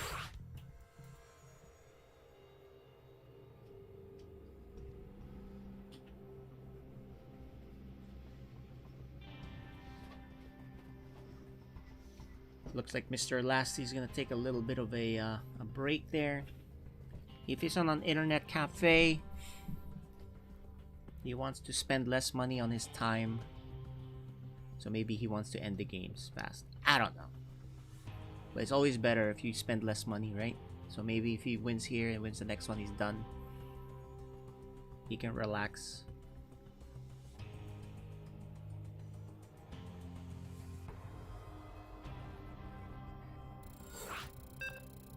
Okay, we're going back. Okay, I'm back. Backstreet's Sorry back. about that. All right.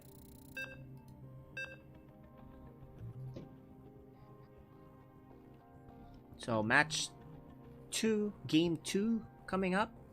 The Protoss versus the Zerg. 1-1. Actually, it's match 3. 1-1 now, right? Yeah, match 3. Yep. Game point.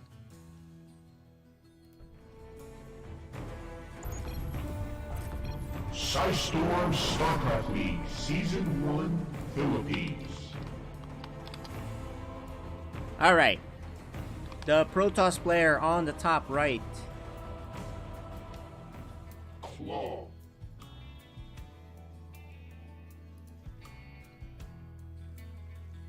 And the Zerg player on the bottom left of Pillars of Gold, he is Mr.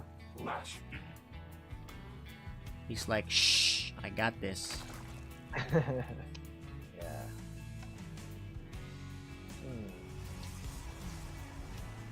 We shall see. You know, Mr. Lasty, he's not a cannon rusher. I mean, he's not, he defends against cannon rush, and he's dealing with a non-cannon rusher. Like, you see that?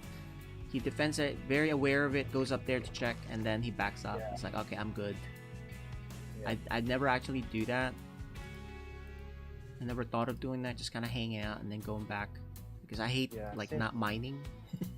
I only want to send it down when it's ready to be a hatchery. So, like, instead of waiting for your 300 minerals, you'd rather check before making the hatchery. Yeah, that's what he's doing. Yeah. It's either that or I open pool first, because I just don't want to deal with it. I'm like, alright, dude. If you cannon rush me, I want it to be an instant win for me. Right? And I'll just catch up on drones later. But, yeah. Gateway into Nexus for the Protoss. Standard builds here, pretty much. Yeah, no cheesy games for these two, right? Yeah, no cheesy games. Yeah. You know, if that's the case, if you're Claw, maybe you don't need to rush those Void Rays that much. Maybe you just make one and then get to your tech faster. Right? Yeah. Maybe not even make a Void Ray. I don't know. But maybe if he's comfortable and that's his build, that's fine. Yeah. There's no wrong answers there. It's really just about execution at this level. Look at this probe still hanging out when the lings are already out. Mr. Lasty is like, whatever, dude. Oh. Just ignores it. Yeah. Like, "Yo, what are you gonna see? I'm droning? Big deal." Right? Yeah. That's what he's doing. These lings, they went in and out. Okay, now he's gonna send the lings around the map to be safe. And now he's gonna take care of this probe with these 2 lings. So I like this. This is why I like about Lasty. He's well-rounded. He looks around the map with the lings. He doesn't want to die at any shenanigans. Oh, the probe! Did he have this on move? He didn't have it on attack. And the whole point of this is to catch these kind of things. And that's a mistake. Yeah, it's a move. It's a move command for Mr. Lasty. He missed that probe. So he won't be spotting this pylon. Here's the bad thing about it, because he was there, and he's gonna be like, "Oh, I'm safe. I already scouted." In reality, you didn't, mate. You just... Oh man. I think Claw spotted it. Claw spotted the Ling coming in. DT Shrine too. Oh man.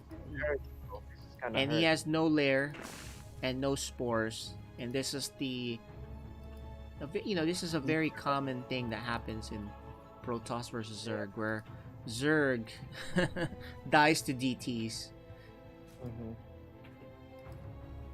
He needs to get that lair up. DT Shrine is about halfway done.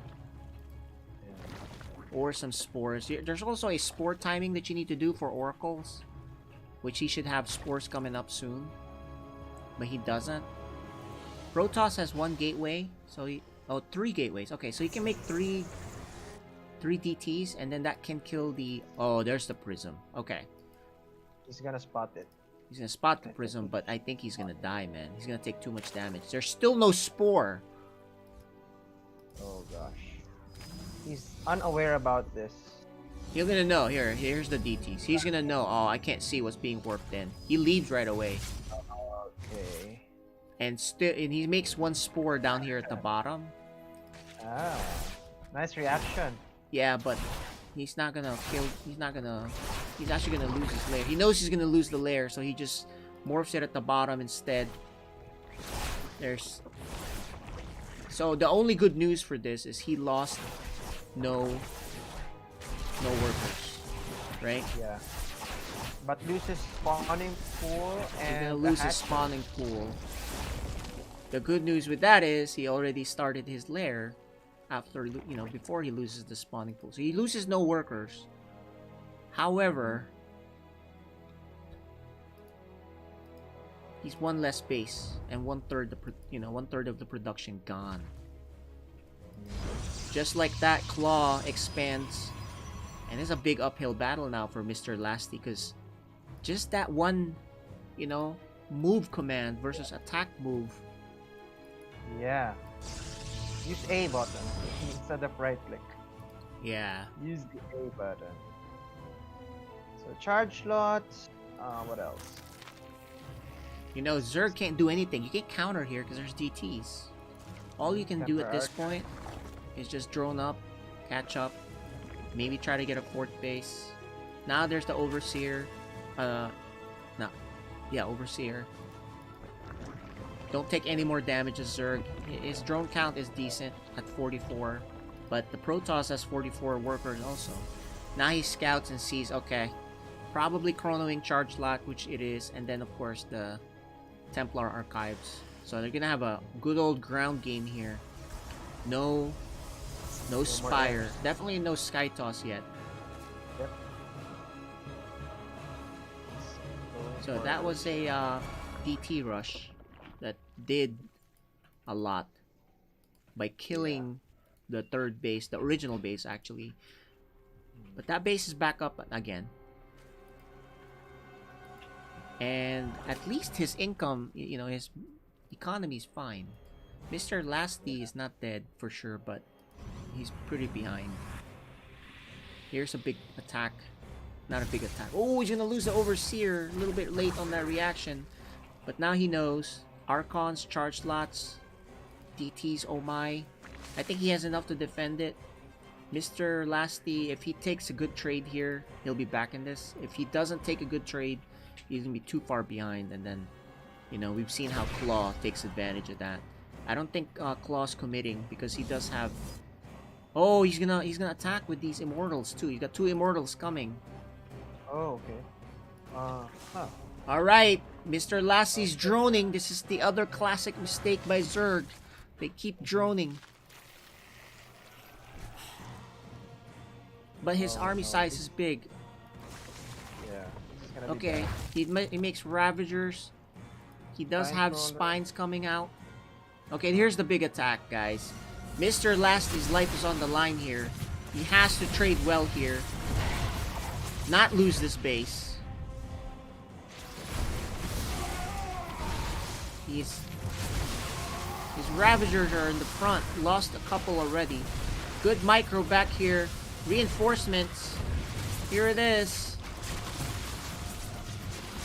Oh, he can't kill that. He can't Ravager Bile that because he lost his 2 Ravagers. That's the problem.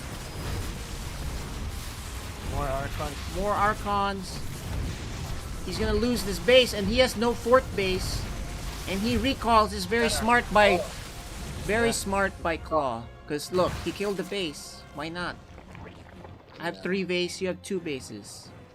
You know, Mr. Lassie didn't even make a 4th base, so that means he's down. But now he's gonna double expand to try to catch up.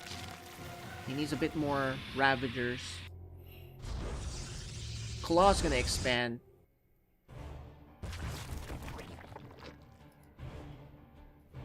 Okay, Good so attack by- yeah, Mr. Lasty now is gonna try to do something. He should, at the minimum, cancel this base. That's his goal.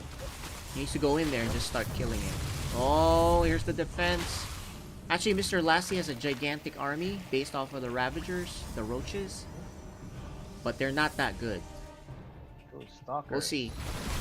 Can he bile this properly? You know, keep him at bay. This is, you can actually do this. You just bile, keep shooting, right? Yep. It's hard for Protoss to, yeah, just keep doing that. I don't think he wants to commit. Mr. Lasty, this is the part where I don't mind you not being committing. Because it's too dangerous. This is your last life. His bases are up again, Mr. Lasty. So no need to force it. See if you can come back here. You have the income back normal now. You have a little bit of a supply lead, which is bloated because of the roaches. Yep. So, another attack coming in from Claw. Okay, he's gonna get into the... You know, he doesn't have an observer, so this is dangerous for him. Being out here, a surround here. He did the recall earlier. Is his recall ready? Not yet. Oh, Not yet. The recall's not ready yet. He backs A off. prison in the main base. Oh no. That's a huge warp in of charge lots, which is focused on trying to kill the hatchery. Yeah. Can he save it? You know, he can bile that prism. No. He saves it. Yep. And then Meanwhile, attacks again on yeah. But remember, he's in creep. This is Yep. very, very dangerous. I think his goal is just to kill this base. He loses Oh, a lot no. of units for it. Oh no, the final. The biles get a lot. Oh, he's gonna lose a lot of units. Okay. You know what? If you're Mr. Lasty, this is where you commit, man. This is where you commit. You gotta go. You gotta go. You lost the base. You can't keep doing this. He lost a lot of army. 45 army supply versus 120. If anything, this is your chance, Mr. Lasty. Otherwise, Claw will just... Oh, he backs off. He backs off. He doesn't know what we know. So, that's fine. Here's a warp in here. Now he's gonna kill this other base. Oh my gosh. You can't keep going back and forth. Yeah. You might as well just go. He's maxed out anyway. No transfuse. Okay, let's see. Let's see if he goes. He's gonna clear out these rocks.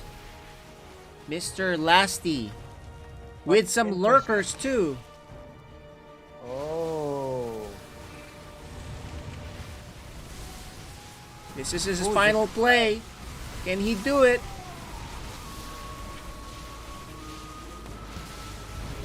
The shield berry. Oh, this is nice. Probes. Oh, he pulls it off! Mr. Lasty with the Hail Mary Titanic play.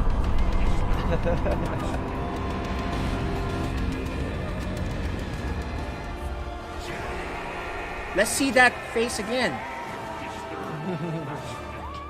Wow. Oh man, I think Claw just kind of got a little too carried away with the base killing. Not enough units on the counter. Amazing. Alright. So, you look at him happy. He's excited. We are going to be going to our winner's match. He's going to the winner's match. He's excited. Yep. Claw, little smiles there. Mr. Lasty, very excited. This is why you know, these are the kind of players you root for, I think. The ones that are get really excited. I like those kind of players, you know. Not saying Claw, yeah. But this is great to see the excitement in there. And Claw is actually smiling even though he lost that one. He will face Exoblazer. So Mr. Lasty will, and Claw will face I'm sorry, Claw will face Exoblazer while Mr. Lasty will face Saipan on the next match, guys. We're gonna take a break and we'll be back when we set up the winner's match. So you guys hang tight. That was a nice game. We thought he was dead, but you know, that was pretty slick. That was his chance. He had to go. So we're gonna play our sponsor ad. So hang tight. Yep.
On Echo.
Philly boys.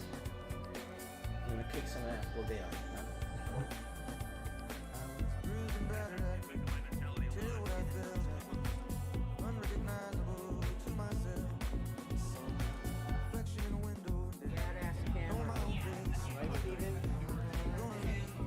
That's the man right there.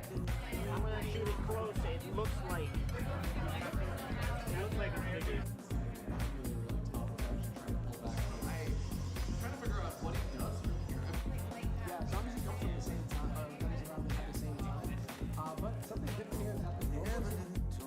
Good luck, man. So I can't just be like a still right. Yo, what's going?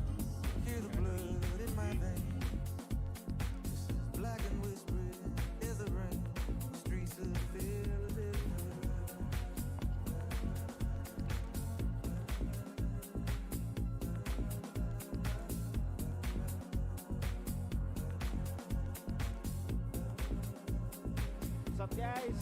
End of the day. Successful day. Right? Alright, we're gonna take a picture.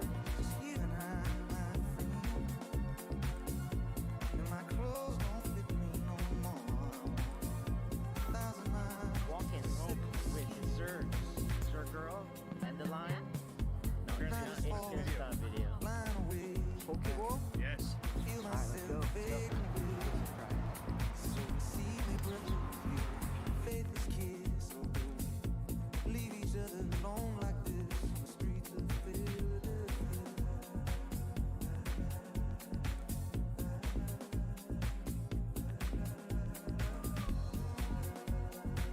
In Financial Field, the Eagles are playing the Vikings in the playoffs, NFC Championship.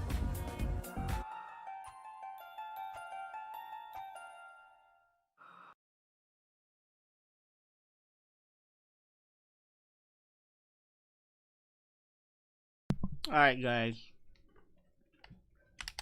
On Echo. We are back. Ooh. Once again, we can't identify who Raze is representing, but Something's playing in the background here, but I'm munching on a Danish. How are you guys doing? This is our winners match coming up. Let's see if the admins are ready. How are we doing on the games?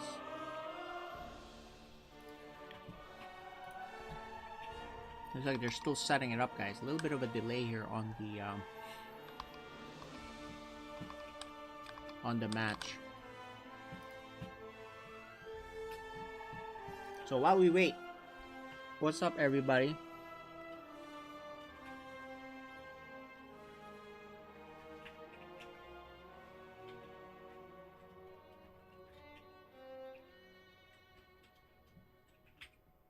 Yeah, it's winners match first.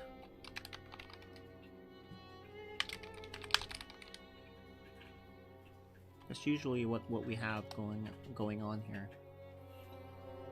Because you know the ones who won, they get the advantage of playing first and get it out of the way.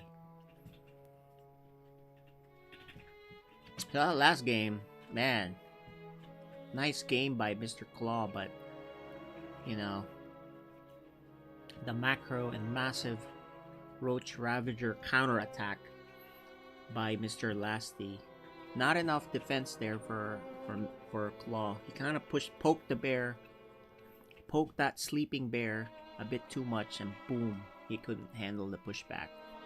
That was Mr. Lasty's chance, because if he doesn't kill that base and kill the army and keep going, Protoss was just too rich, too powerful, too expanded. The only thing Protoss didn't have was not enough units. So that's what happened there. It was quite a bit of a dangerous situation, that play. Let's go check with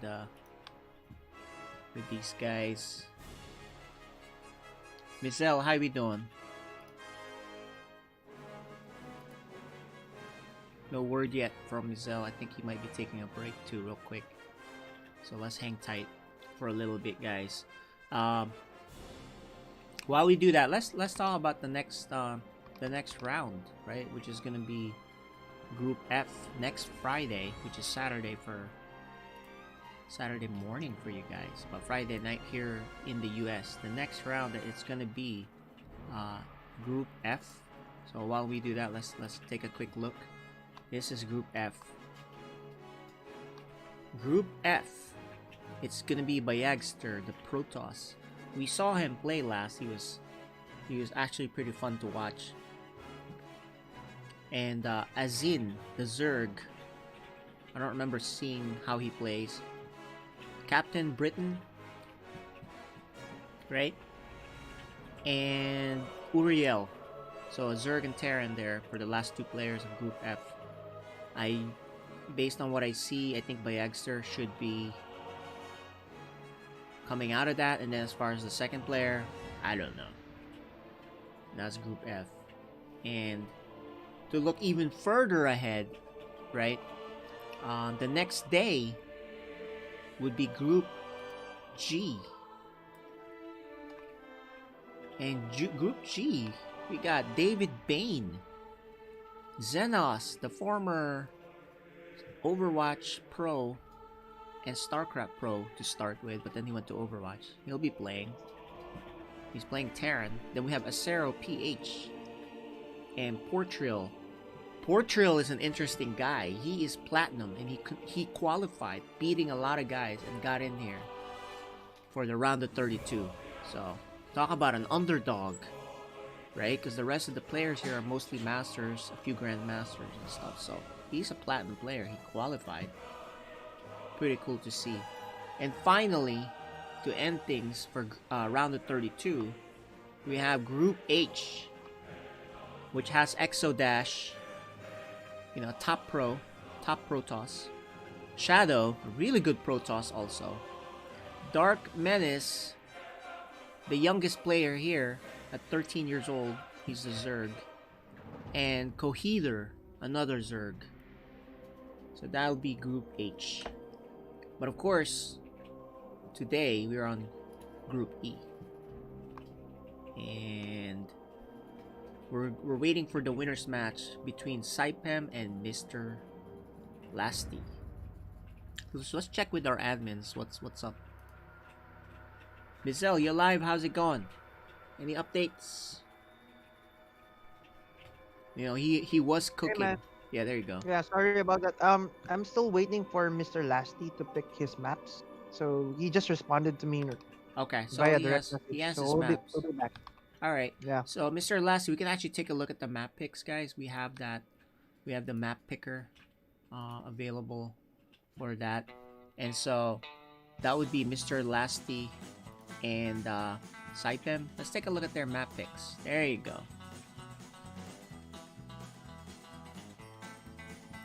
So, right now, there you go. They're doing the picks now. Mr. Lasty has just picked Submarine. Pillars of Gold was the veto for Saipem. Mr. Lassie's vetoing Submarine. And now Oxide.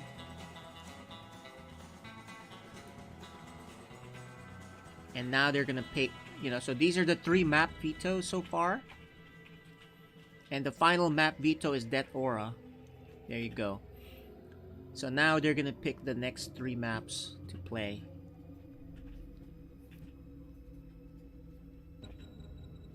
There it is, the next 3 maps.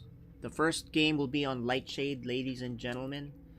Then game 2 is Jagannatha, and then finally Romanticide. Okay, we got our map picks, boys and girls.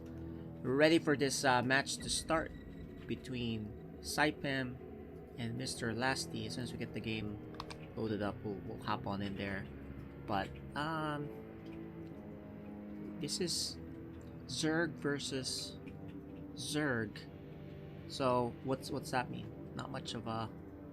Is there a map advantage? I don't think so. I don't think it matters too much, guys. But we're ready to head on over. Let's see how the boys are with their cams.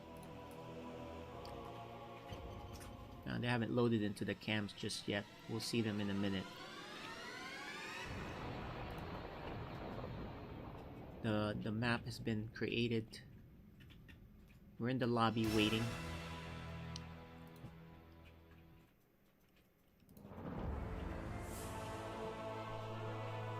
So Mizel and I are waiting for Saipem and Mr. Lasty to pop on with their cams.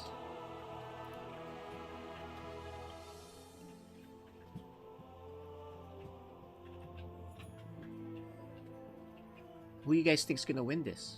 This is the winner's match, guys. Who do you think will win this?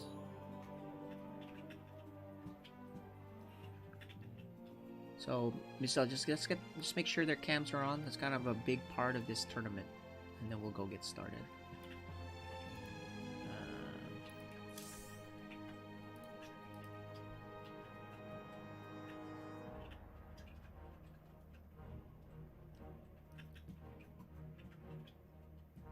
So, you know, there is a little bit of a delay because of the way the lobbies are. There's an issue with the BattleNet, and Blizzard folks are on vacation until January.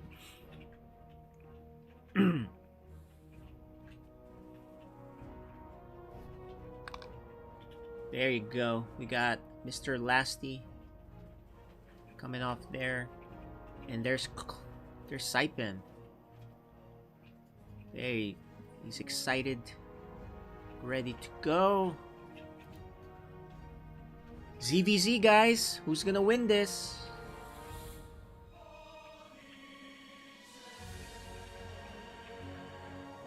You know, it was Saipem 1-2-1 versus Exo Blazer, and Mr. Lasty 1-2-1 versus Claw.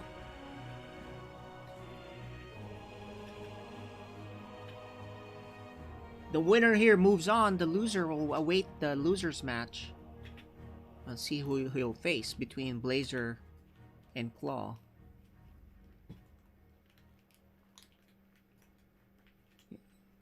Saipem's excited. You can tell by his face. Mr. Lasty is always excited. And of course, Mr. Lasty's in an internet cafe, so the sooner he wins, the better for him. He doesn't have to pay as much, right?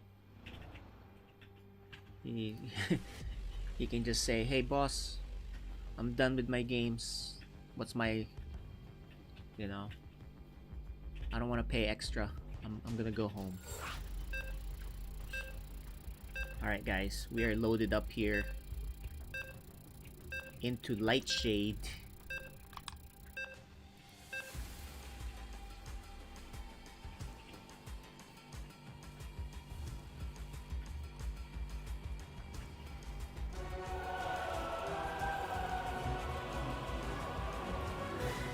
Storm StarCraft League Season 1 Philippines. Alright. It's coach versus student. Mr. Lust. Oh, we need another pause here. Game paused. And we have a little bit of a pause.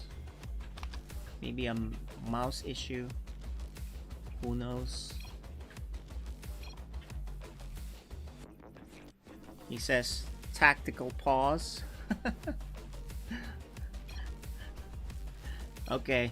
He says go, go, go. I think we're ready.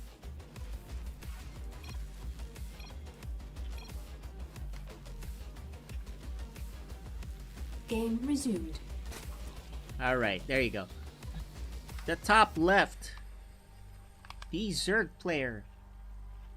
He is Mr. Lasty.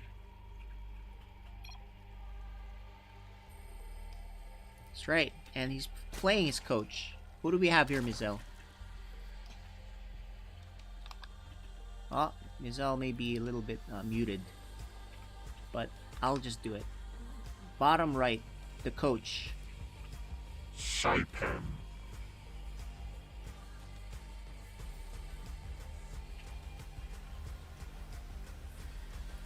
So far, pretty normal. Pretty normal here. Hatch first. No cheeses between master and student.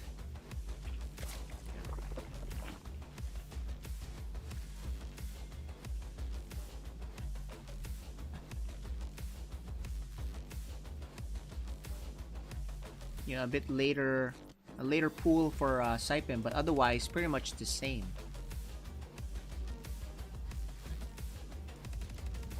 showing the respect right now. They're just gonna play it normal for now. They don't want to take risk with cheesing on game 1. Right?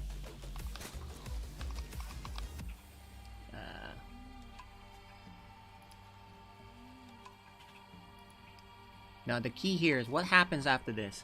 Is someone gonna go Ling Bane? Someone gonna go Roach?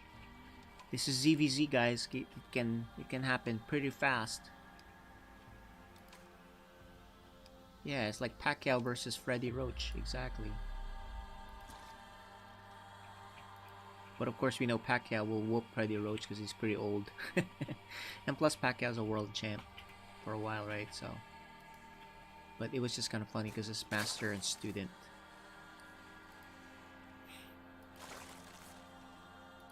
Either way, still nothing interesting yet here. One thing I did notice is Saipem's speed is very late. He actually didn't do it. He's not doing the speed. He's saving his gas. While Mr. Lasty is going Ling Bane, guys, with a third base behind this. So yeah, as expected, Saipem is saving his gas so he can go Roach and then go Lair, faster Lair. He just has to close the choke. This Baneling Nest is not going to do much at this point. Mr. Lasty needs to identify this. The sooner he pressures, the better. Otherwise, Saipem's going to drone to his heart's content. While, you know, the other option too is just keep droning up for Mr. Lasty. You can cancel this Hydralisk then. I mean, this Baneling Nest, because you don't need it anymore. So we got Roach versus Ling Bane here so far.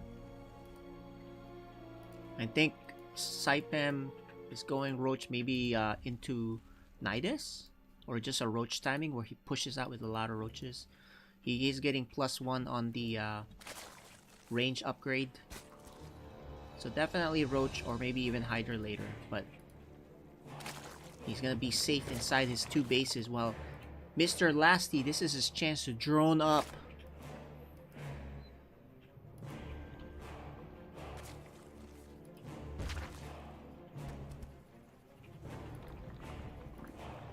Roach Warren for Mr. Lasty. He sees that, he's like, okay, well guess what, I have a base ahead on you. And I'm already upgrading the Carapace. So this is not a bad situation here for Mr. Lasty. What he has to watch out for is when does Saipem push out with all his Roaches, because he's gonna have... But you know what? Look, there's a lot more Roaches too for Mr. Lasty, and he's even making spines. So I think he's identified the threat of a Roach push. But actually, Saipem is gonna expand, take his third. So it's a safer third. The worker count is the same. There's a lot of spines here for Mr. Lasty. He's gonna be safe, but I think he needs to drone now. He was expecting some sort of Nidus, which is not coming. He has not seen... Yeah, he doesn't know that there's a third base being taken. So he needs to find that out soon, because he can actually drone. He's gonna lose his lead. Right? I mean, he does have a bigger army too. But he'll be safe for a while, so he should probably drone up. He finally sees it there. So now he knows. What does he do? He's still making Roaches. But he does add the drone. 1 drone. But he's still making Roaches. So maybe he'll push out. Actually, he won't, because he doesn't have Lair yet. So he'll have slow Roaches. It's too risky to go out on the map with slow Roaches. So now, because of that, he drones up. He's like, okay, fine, I'll drone up. So pretty good, you know, pretty good start here for... Actually, it's pretty even, if you think about it. Right? Saipem didn't really fall too far behind with the workers, because Mr. Lasty is just now making workers. And Mr. Lasty is safe with all these spines and Roaches, and he's not gonna move out with slow Roaches. Saipem has the Roach speed already done, So he can poke a little bit if he wants. He actually also has a big army lead now with all these roaches. So this is where it gets dangerous. If you're Mr. Lasty, you can't overdrone here. He's already saturated on all his bases. Pretty much. Right? No more workers, Mr. Lasty. You have to make roaches non-stop. Now here's the push out. Oh, he's making 6 more workers. Maybe you'll scare him off. He does have spines. Okay, here it is. Here's the big fight. I think he has just enough here to drive him back, but Mr. Saipem is gonna attack, guys. Saipem has 1-1. Did he just get caught with too many roaches all at once and wasn't ready? Oh no. I think he should fight with the drones, and he is fighting with the drones. That's not a bad move considering. Let's zoom out a little bit here. Now he has to fight again with the drones. Maybe move down the spine there too. You know, Mr. Lassie has 60 workers. He can certainly fight with the drones. There it is. Reinforcements coming in. Mr. Lasty will push him back. Safe for now. He still has a 12 worker lead. But the upgrade lead and is on Saipem. Now he has to pull workers again for this fight.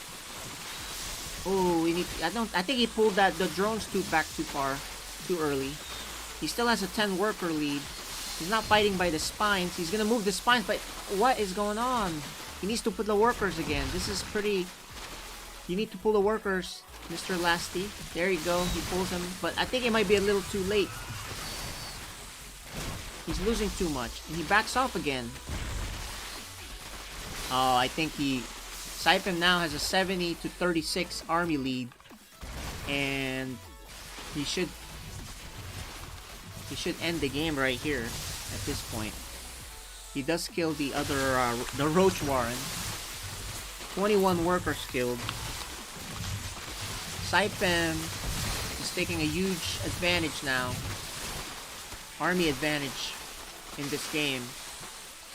And I think he's gonna win this game at this point. Mr. Lasty has to pull workers. I think he needed to pull the workers earlier on the other one, and then it snowballed, so that was the problem here. And game 1 will go to Saipem.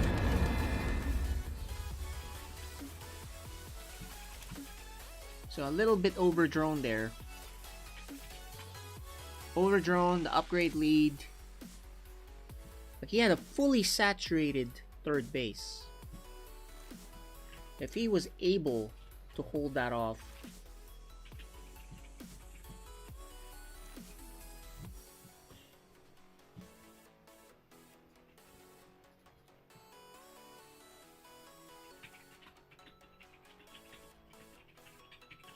Alright, well, we're gonna go to game 2. Not a bad game for Mr. Lassie, just overdroned a bit. And he didn't identify the third base was going down, so he could have droned earlier, had more money, and then make roaches non-stop. Right, so that was the mistake on his side. But, you know, the master, the teacher beats the student in this scenario, but it was close. It's close, guys. Sorry, I'm back. Okay, we got our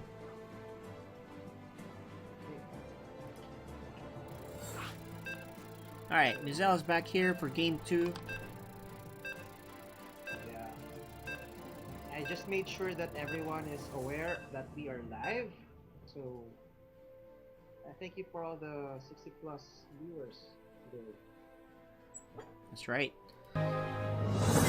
Alright, guys. Sidestorm Starcade Season 1 Philippines.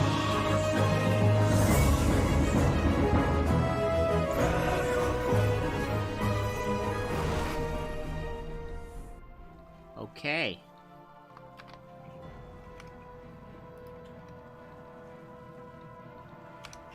We have... What is going on here? We have a little bit of a problem here on my screen. Looks like it's covered up by this thing, but let's just continue. The bottom left. Saipan.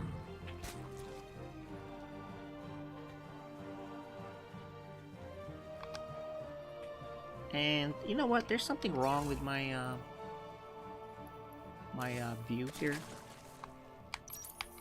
because it's like it's stuck on that in this thing. So I think we may need to pause and remake.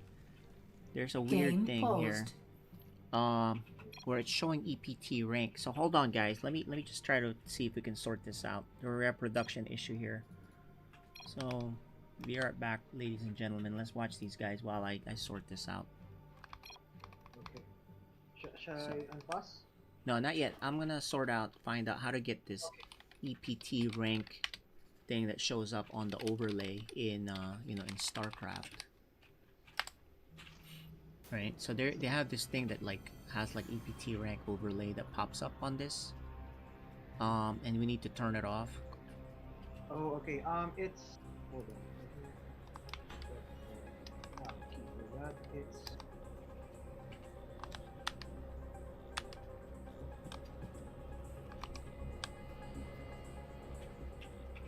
Is this Game Heart overlay? What do you have on? Yeah. It's a Game Heart overlay. Okay. So it popped up the EPT things. I need to take that off. So I'm sorry, guys. Let's Game Heart overlay commands. It's covering everything else at the bottom. That's the problem. So we're just showing the guys here while we try to figure out how to get this overlay. Otherwise, it's probably easier to remake the game.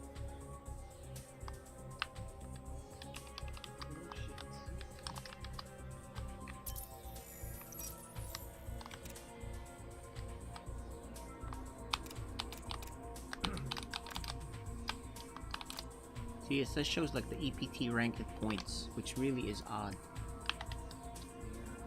Ah, there you go. Can you press Control apostrophe? I mean, the one beside. Yeah, that works. That took it off. Okay, we're good to go now. Thanks for that. Cool. Gotcha. Alright, guys. Apologize for that. We're good to go. We're coming back in the game now. Game resumed. Alright. What were we saying? So let's do the intros again. On the bottom left, he won game 1. The teacher. Saipan.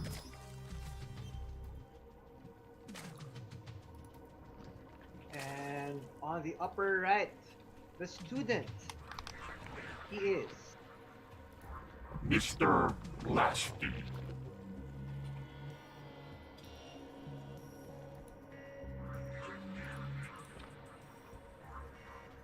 So the student actually looks pretty good, right? yeah. You know, Saipem just caught him with the timing. He made a little too many drones.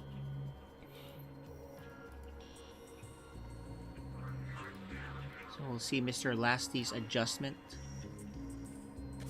Looks like a pool first.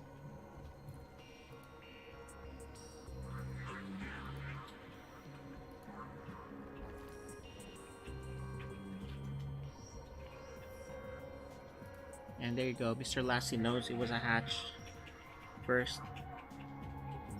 No problem there.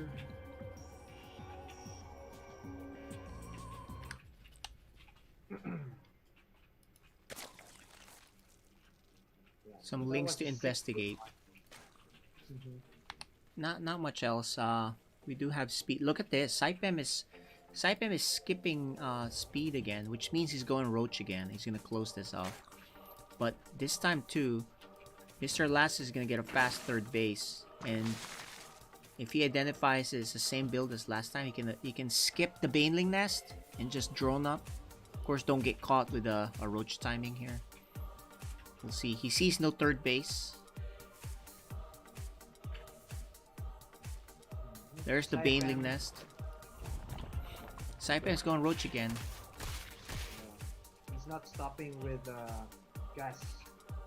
Yeah, he needs to keep making the gas, keep getting gas.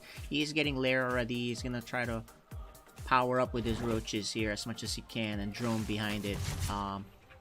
Saipem's plan is discovered. He sees the lairs already started. So, Mr. Lasty, it's up to you. He cancels the Baneling Nest, which is the right call. He makes a roach warren with a different drone, surprisingly. These two lings are being annoying, but not important. Deal with them.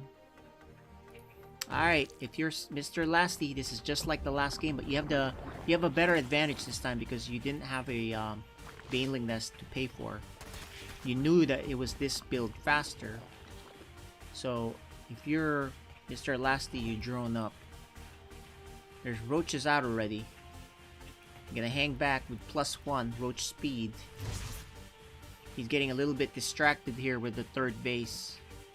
But your goal here as Zerg is keep droning until a certain point where you think you need them. But actually the difference here too is Saipem is making lots and lots of roaches. I don't think he's gonna wait and get a third base. I think he's gonna push. Yeah. So if you're Mr. Lasty, you already have a huge drone lead. You make roaches non-stop. That's it. You have a huge drone lead. Although for Mr. Saipem, he's almost done with the speed. Yeah, he can attack because his speed is done, and then Mr. Lasty can just defend at home. There's the push out with the roaches. Mr. Saipem is kind of all in with this. All these roaches. This is an all in. And if you're Mr. Lasty, you cannot make drones. He's looking for a Nidus, which doesn't come. He sees the roaches. Okay, here it is. We gotta zoom out. He has to have really good trades here. He has to pull workers. There, he pulls the workers. It's a little bit blocked on that side. His reinforcements should be good though. It's okay for him to lose workers. Remember, we said that last time here. He's +1. He has to make good trades here though. He can't be inefficient. He has the defender's advantage so far. 42 workers to 27, so he can pull workers. Nice surround. Nice. Good defense here for Mr. Lasty. I wouldn't chase, you don't have speed. And you make non-stop roaches. You know there's no third base. At least on that side. More and more roaches here. Saipem has 55 roaches. And the upgrade lead. Actually, no more upgrade. Oh, he cannot lose the roach warren and he backs off. That was a big mistake. Now all he can make are lings. Slow lings. Well, I think he has speed. Oh, he can't take this fight, but I guess he has to. He doesn't have speed. He can't run away. You know, that was a big mistake, but he's taking good trades here, though. That's the only thing. He's taking really good trades.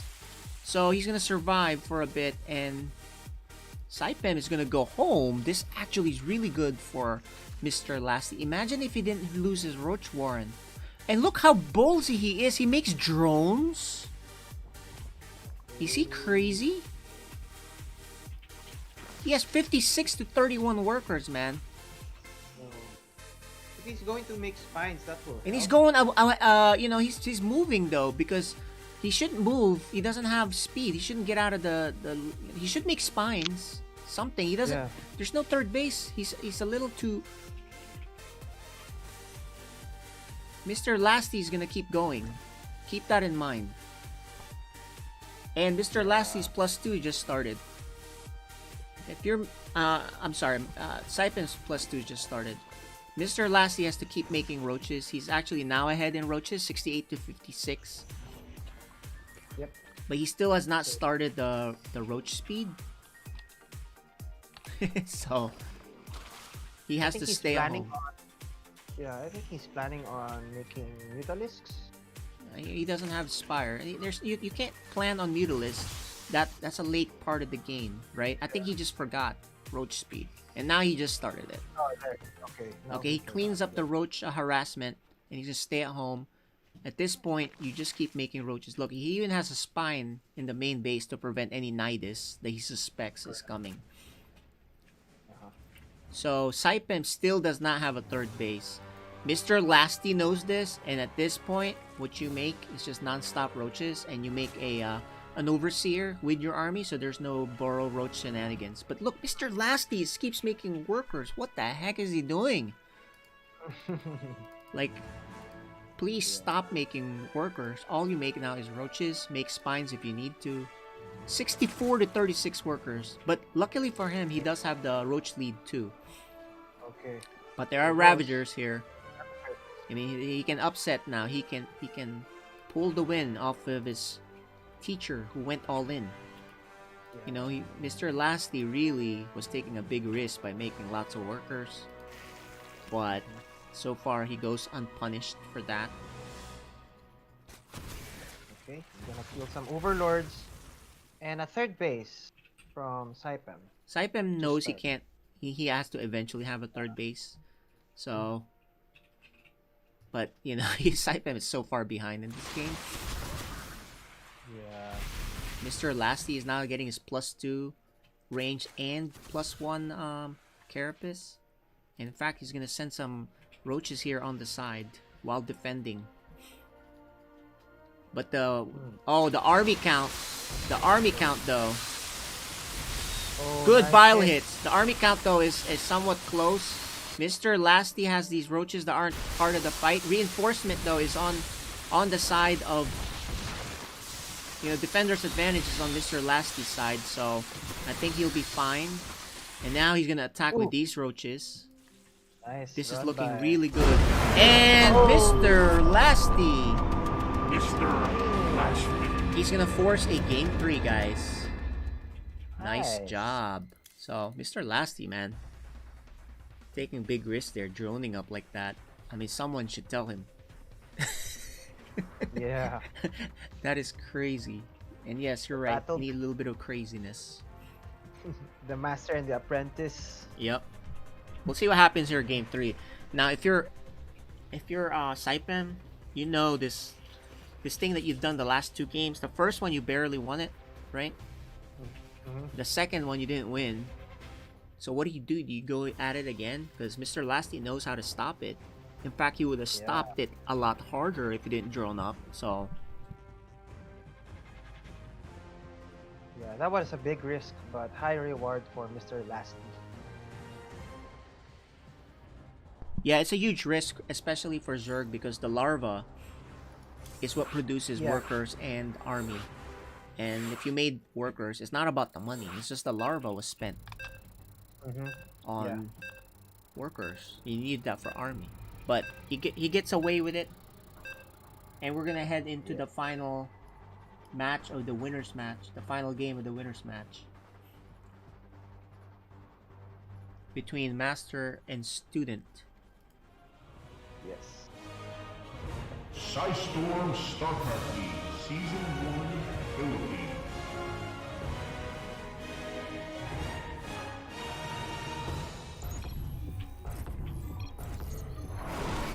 So, can we see an upset here? The bottom right. He is the teacher. His name is Saipan.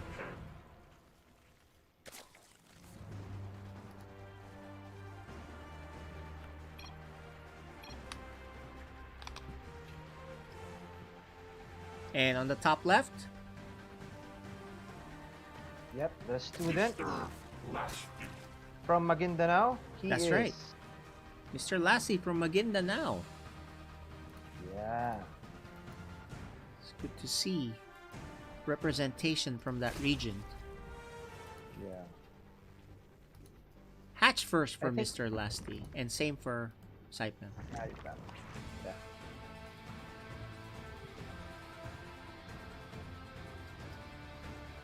So, I think it's gonna be a mirror match. We'll see.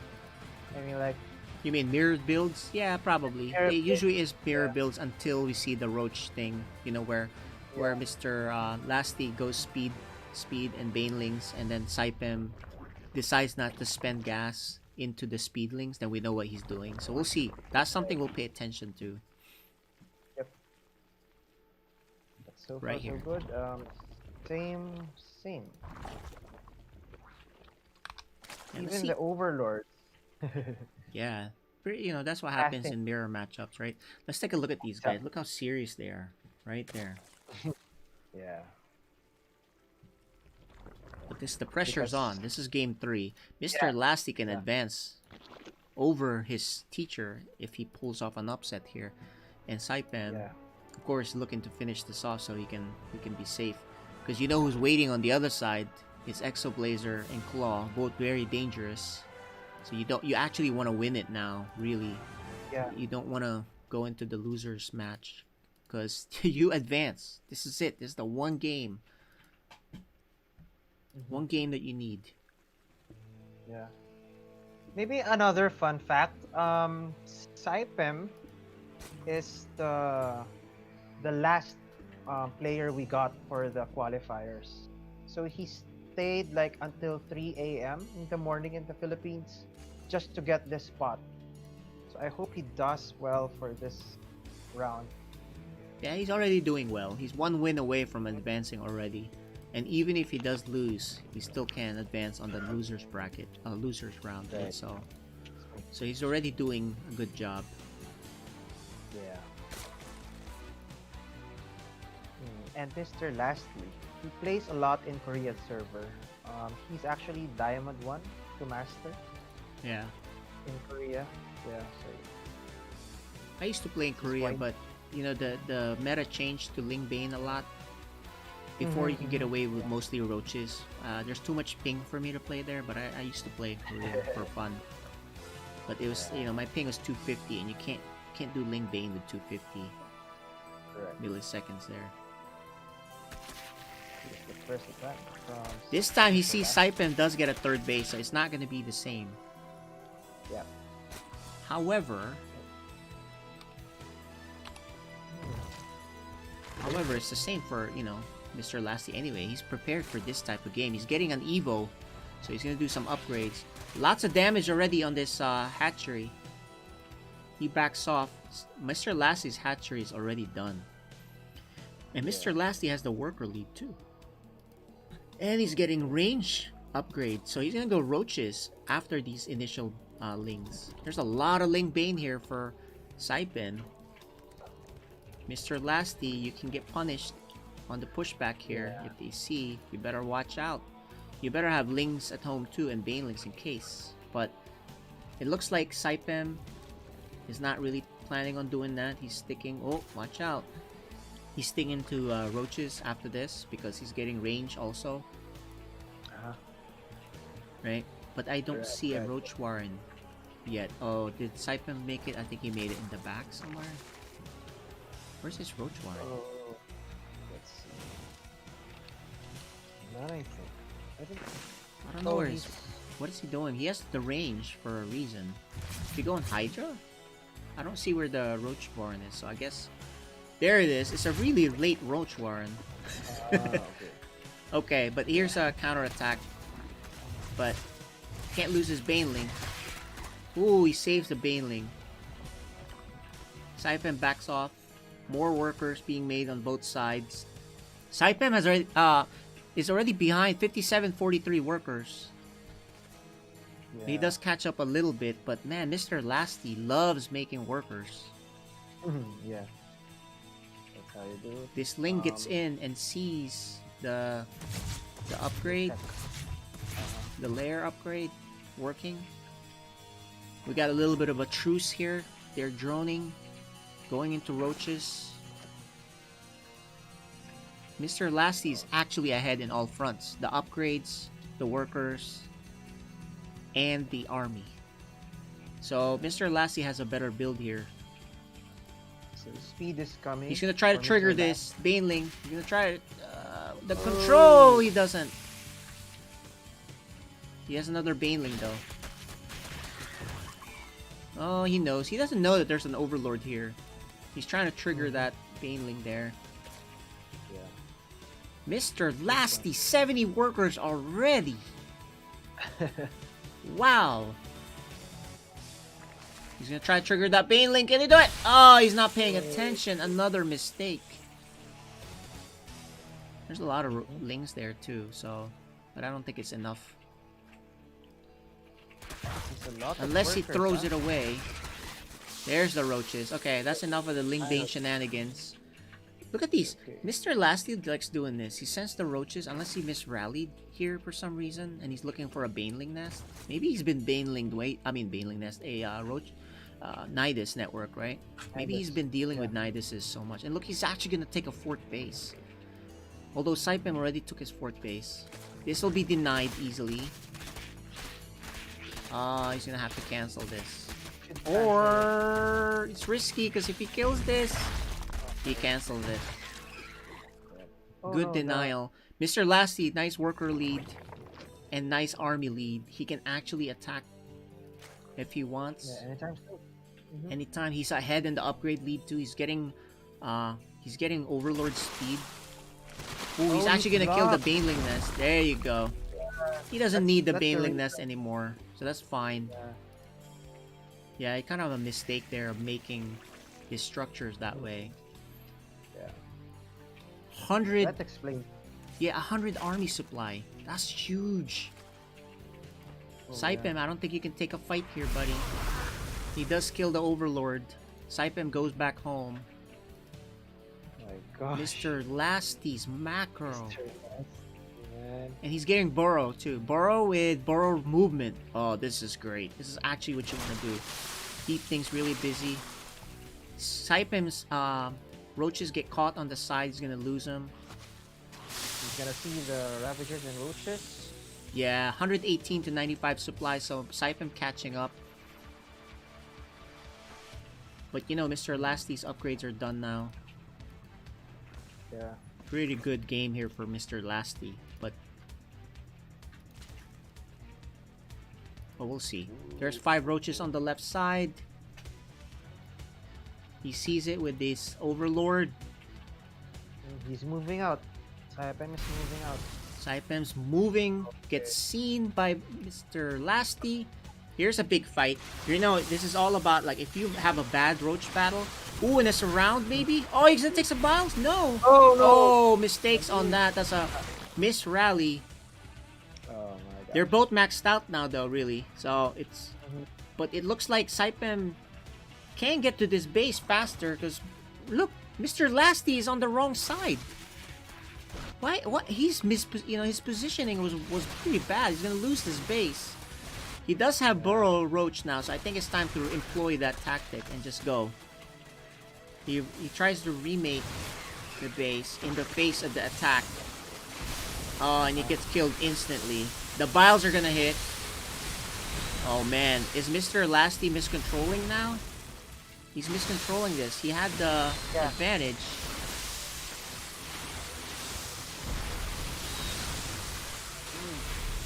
Some biles here. He has the high ground. He's gonna take some biles. Yes, he does. And he hasn't taken advantage of his Roach. Burrow movement is finally gonna move, so he's gonna hold in the high ground. While the Burrow Roach is on the left.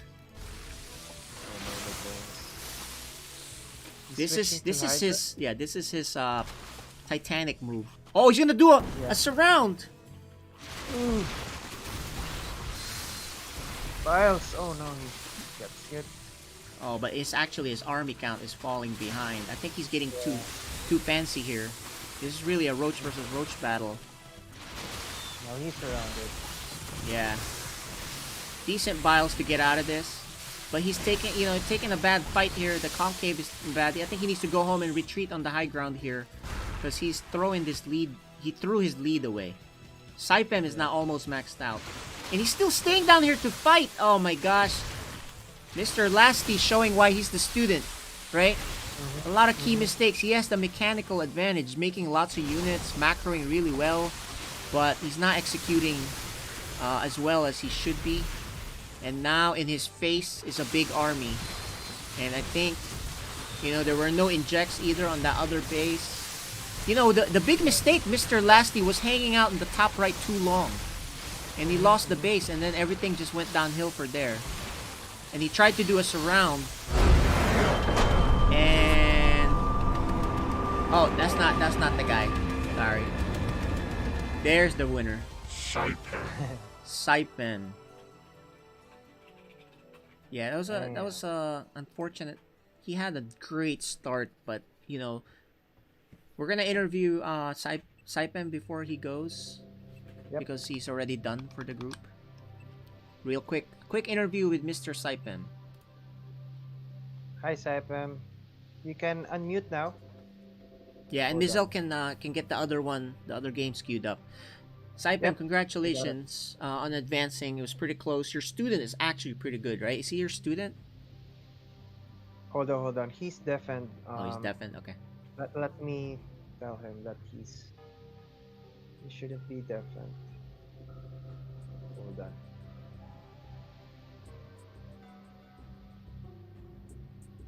Yo.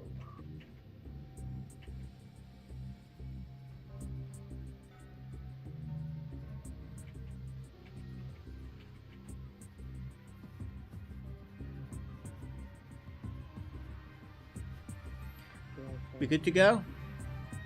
Not yet. He's still deafened. I mean, I can't undeafen him if he set it up himself. Oh, okay. Well, you know, we don't have to interview if we can get him later when he's ready.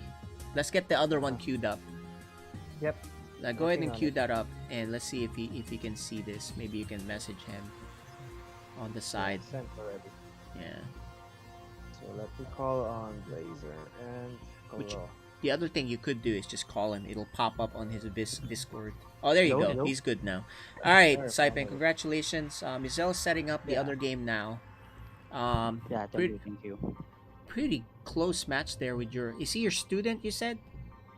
Yeah, I taught him. I think when I taught him, he's around silver, and then he just ramp his way up really fast. Yeah, he's really talented, really good, right? Yeah. The games were really close. It's really close. Yeah, really close. But you do advance, and so how do you feel? How much have you been practicing? How do you feel about all this? Well, to be honest, I'm really practicing a lot because I think I quit around 2 months, and then I just get back from playing. So since this PSL is happening, so Might as well I practice, practice. right? Maybe I think I done maybe around 20 games a day. Just Nice. to Yeah, 20 games a day is a good amount for practice. just need, because I lost my macro because I quit around 2 months. So I really lost my game. So I need to get it back as quick as possible.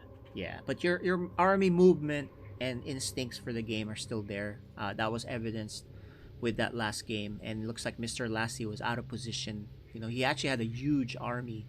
He had all the advantages. He had the worker advantage, the upgrade lead, the army advantage, but then you attacked at the right spot, right? Where you killed his fourth base, and then he just traded badly, especially with the burrow movement. He tried to flank you, but that didn't work out. And then from there, as you know, Roach versus Roach, it gets crazy, right? It gets a lot. So you took the lead, and you never let go, and now you're advancing. What's your plan for the next few weeks, right?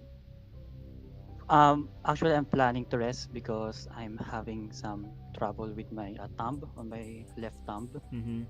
It started hurting. So probably a 2 days couple days or a week, you think, resting?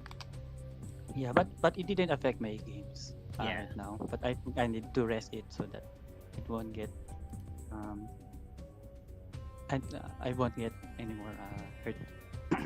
Yep. All right. Well, congratulations. That was very nice. Tell us about your room there. It looks like you have a nice display there with the Protoss Zerg Terran in the back logos, and then you have the sound. Yeah, I'm sound actually. thing. Yeah, I'm actually the acoustic foams. I'm actually a streamer, so I stream a lot. I think last year, but now I stopped streaming because I think my opponents will be reviewing my match. So That's true. Hide for a what you're while. doing, right? Yeah. I need to hide my gameplay. So Yeah.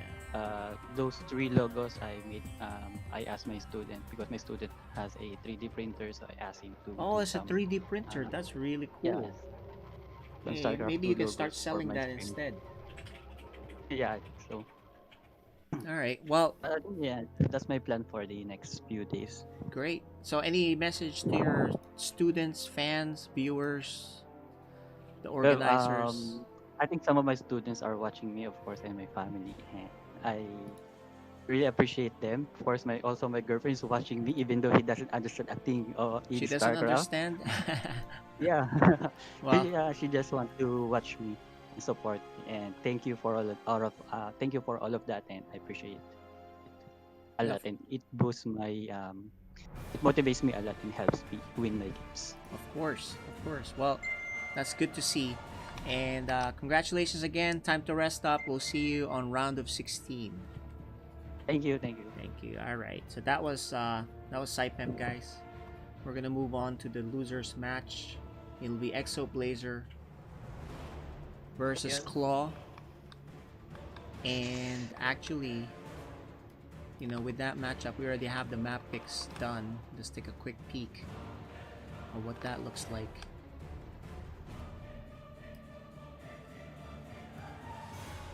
And there you go. There's the map picks. Ready to go. The vetoes.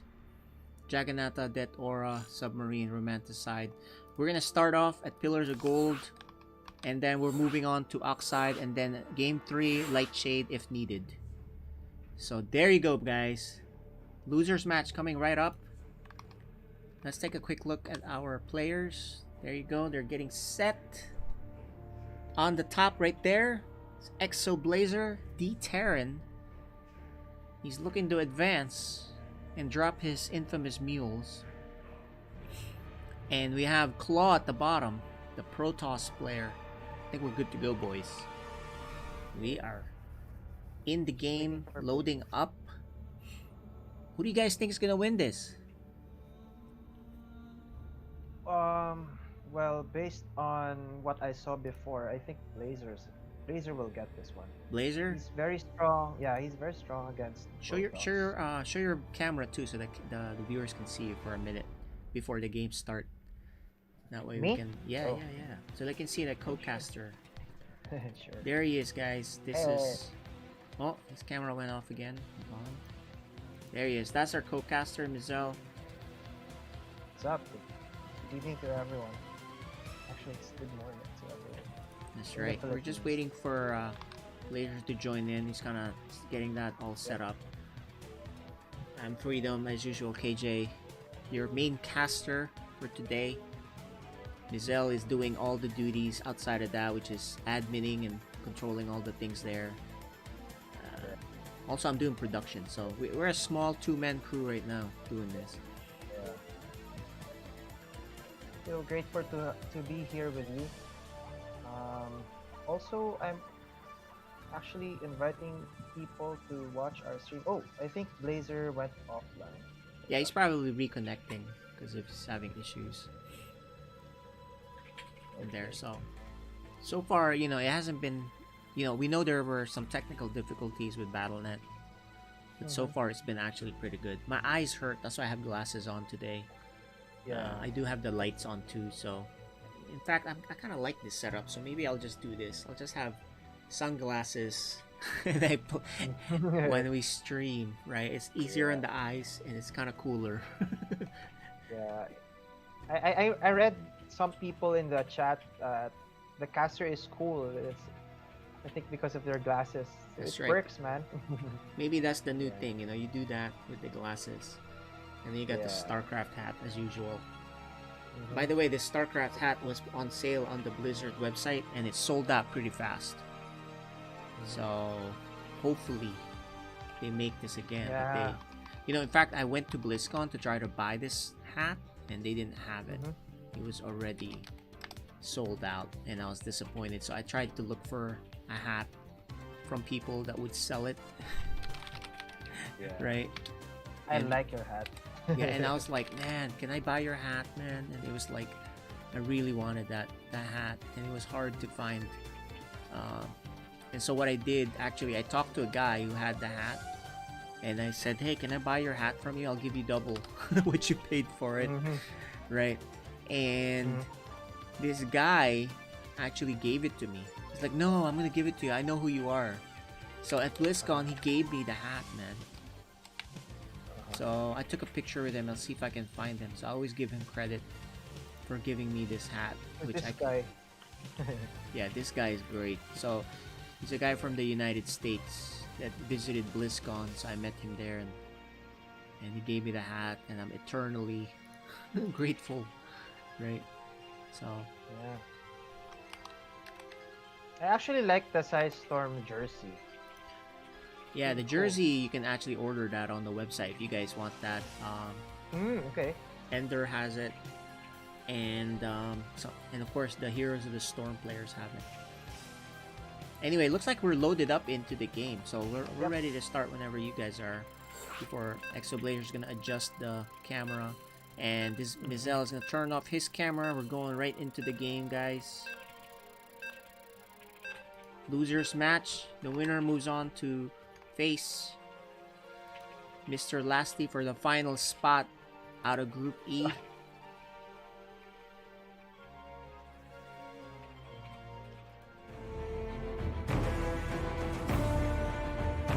Storm StarCraft League Season 1 Philippines.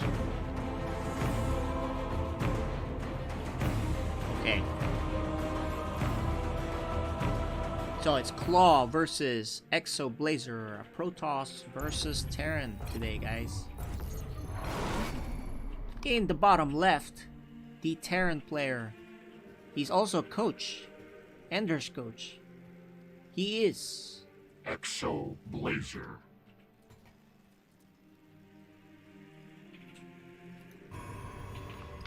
And on the top right, the red Protoss. He is Claw.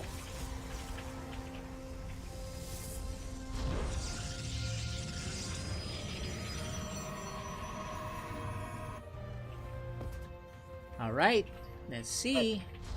Claw makes his base without worrying about the Reaper the Reaper jump point here. It's not. Yep. I'm gonna put it back there. He gets double gas. Wow. Okay, we might have some really aggressive build coming here. He's going on the left looking for the proxy, which is not coming. Proxy versus Protoss is not that common. At least proxy Marines. Proxy Marauders, I see that happen. yeah.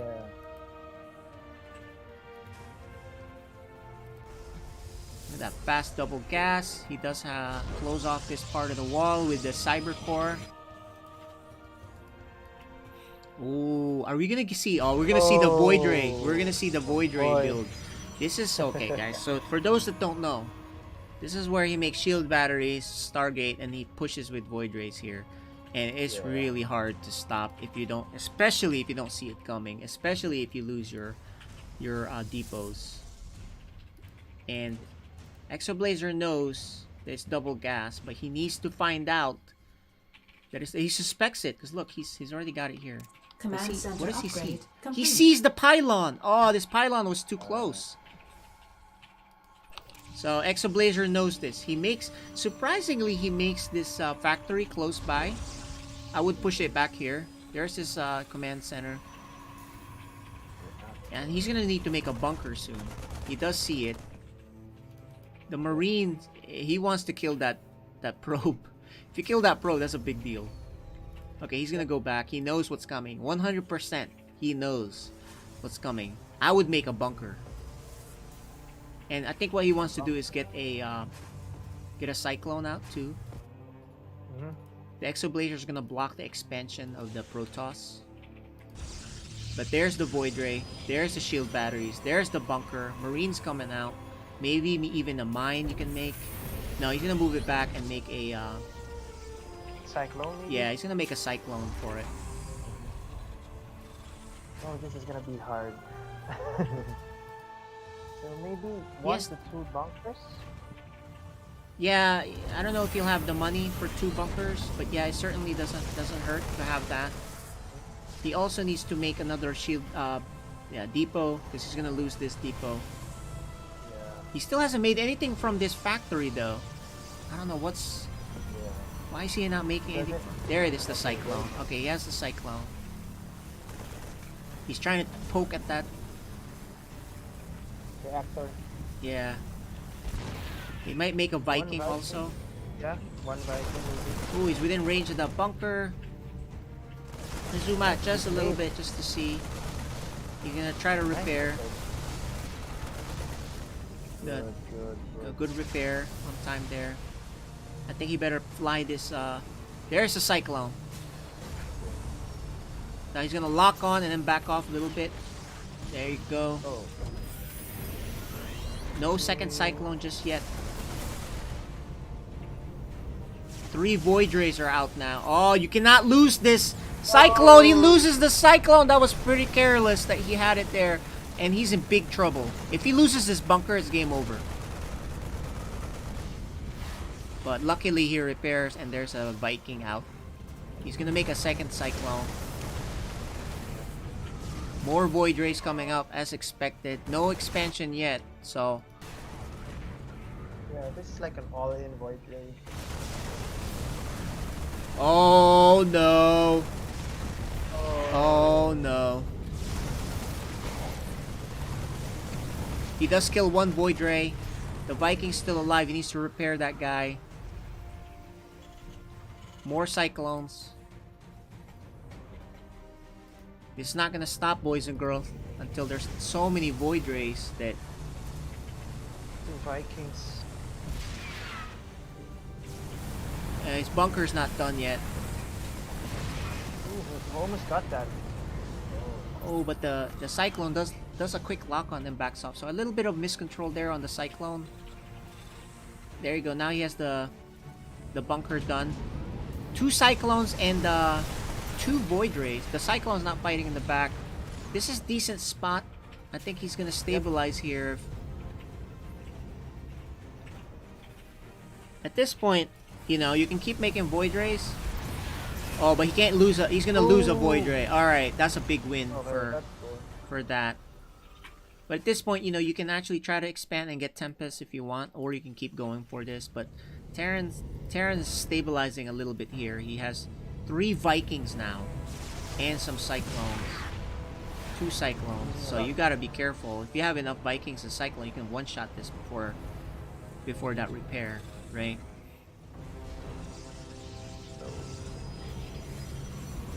Okay, all he has to do is survive this attack. Oh, he's gonna lose another Void Ray. Okay. So now Okay, the this tides is have turned. The Yeah. tides have turned. Void Rays down to 4. So there's 4 Vikings. More Marines. Oh, he's gonna advance at the bottom right side now. So he's gonna keep him locked in. And he's adding, he has 2 gateways there too. So he has 3 gateways. Oh, no. The charge kills 1 Viking, but that's not worth it. I think Claw is kind of making some mistakes now. He is getting Warp Gate, so I think if he wants, he can make some Stalkers. Oh, and he loses another one. I think he's taking fights that he really can't win too much. There's too much firepower here for Terran. He's miscalculating this.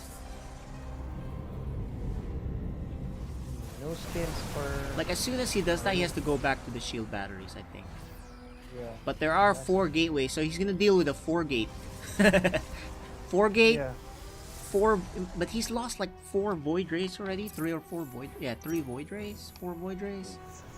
There's 5. the Warp Gate finishing up, and the money that he has, Claw can make, I think, Stalkers. Oh, he loses another Ooh, Void nice. Ray. You know, he's actually making quite a bit of mistakes here, and he should be attacking now on that side. There's the Stalker. He has a, oh, he might lose that. He really, you know, he can't afford to lose any more units here if you're Protoss. I think Laser got this already. Well, he's 1 force field away from losing it, or a bad fight away from losing it. So, especially with now there's a 4 gate in play. If he goes down this rank and gets split in half by the force fields, oh, he loses another one. This is Right. This is really bad. Claw keeps doing this and he keeps losing Void Rays. He shouldn't do this. And we've said that Check 5 it times out. already. Yeah, the Nexus. No Onto Nexus. the base. No, here. At the Oh, bottom. at the bottom. What the heck? For the overcharge, maybe? Yeah, that's not a bad idea. And then he might as well mine from there. I mean, he is all in now at this point. Although the second command center could have flown to the upper left. Yeah, he side. could have flown it out to the bottom right too earlier, but he didn't. So, I mean, maybe he's actually mining out too. Keep that in mind. And he can't come down this ramp. There's the overcharge on the battery. This is actually a decent trade here for the Protoss. But there's a tank out. The overcharge. One last void. Oh, this is bad for Claw. Lost. The tank damage is just strong, man. There you go. He keeps going in there. And there you go. Exo Blazer. Nice defense for the Terran player, Exo Blazer. Lots of laughs in there. They're both laughing about it, enjoying this.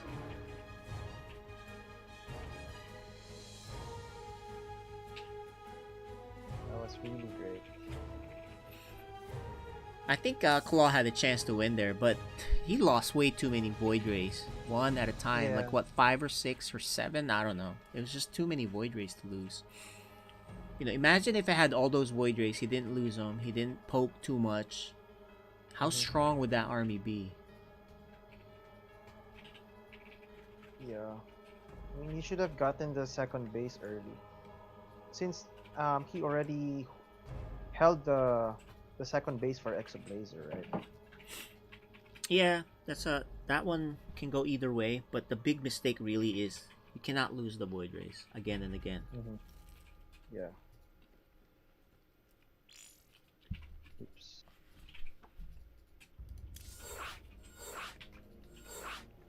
Alright.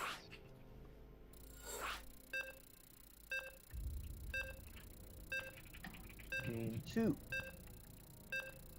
Exo Blazer versus Claw. Terran versus Protoss. Here we go.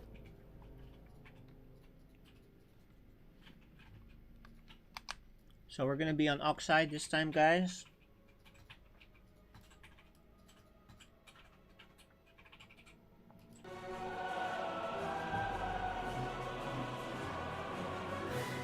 Storm StarCraft League Season 1 Philippines.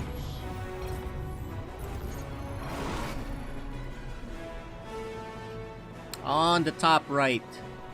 Impressive defense there for our Terran player. Exo Blazer.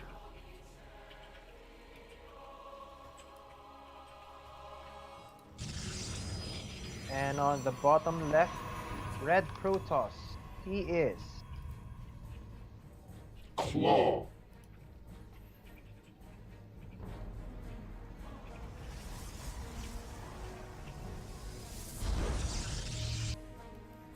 Now, Exo Blazer is gonna scout really fast. Oh, actually, he's doing a proxy. A proxy. Alright. He's like, alright, you cheese me, I cheese you. Yeah. So this is probably gonna be a... Oh, no, it's Marines, because he's not getting gas. So, like I said, right? The Marine cheese is not that common. And the reason for that is you can just kind of get a shield battery. Right? Right. And Protoss Oh, is okay. scouting, so he's gonna know. He's not gonna see any gas, so he knows it's a proxy Marines. Even no orbital. Well, he'll make an orbital as soon as this is done. I don't think he would not. It's just too early. Yeah, so no gas. He knows what's up now. So you actually have enough time here to put a pylon and then maybe a cyber core, a shield battery, but he doesn't do that. What you can do is chrono out. You obviously want to chrono out the stalkers. He still went for the second Nexus. Yeah, and you can do this.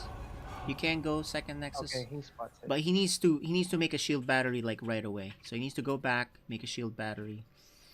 Otherwise, you're in big trouble here. I mean, you may... No, he cancels. Actually, I'm surprised you didn't need to cancel that early. Because you wanted to draw fire. But he cancels. And now... Okay, he has to just last long enough for the shield battery to get into play. You cannot lose this Stalker. Once the oh, he's losing workers. Okay, shield battery's up now, but he's gonna lose the Stalker. Oh. Huge mistake. And just like that, just like that, in 2 minutes.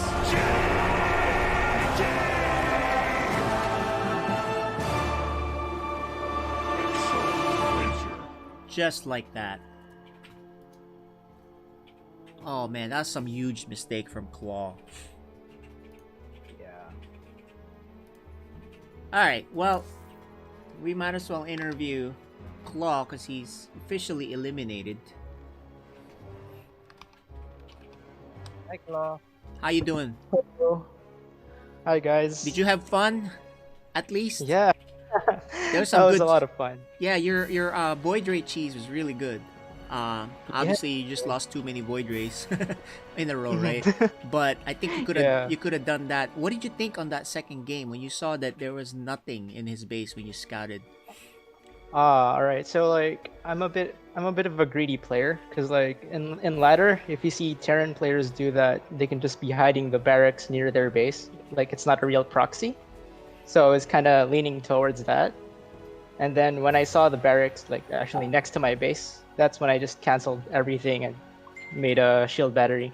It was kind of unfortunate that my Stalker was a bit too far from the shield battery, but I think I could have held if it didn't die.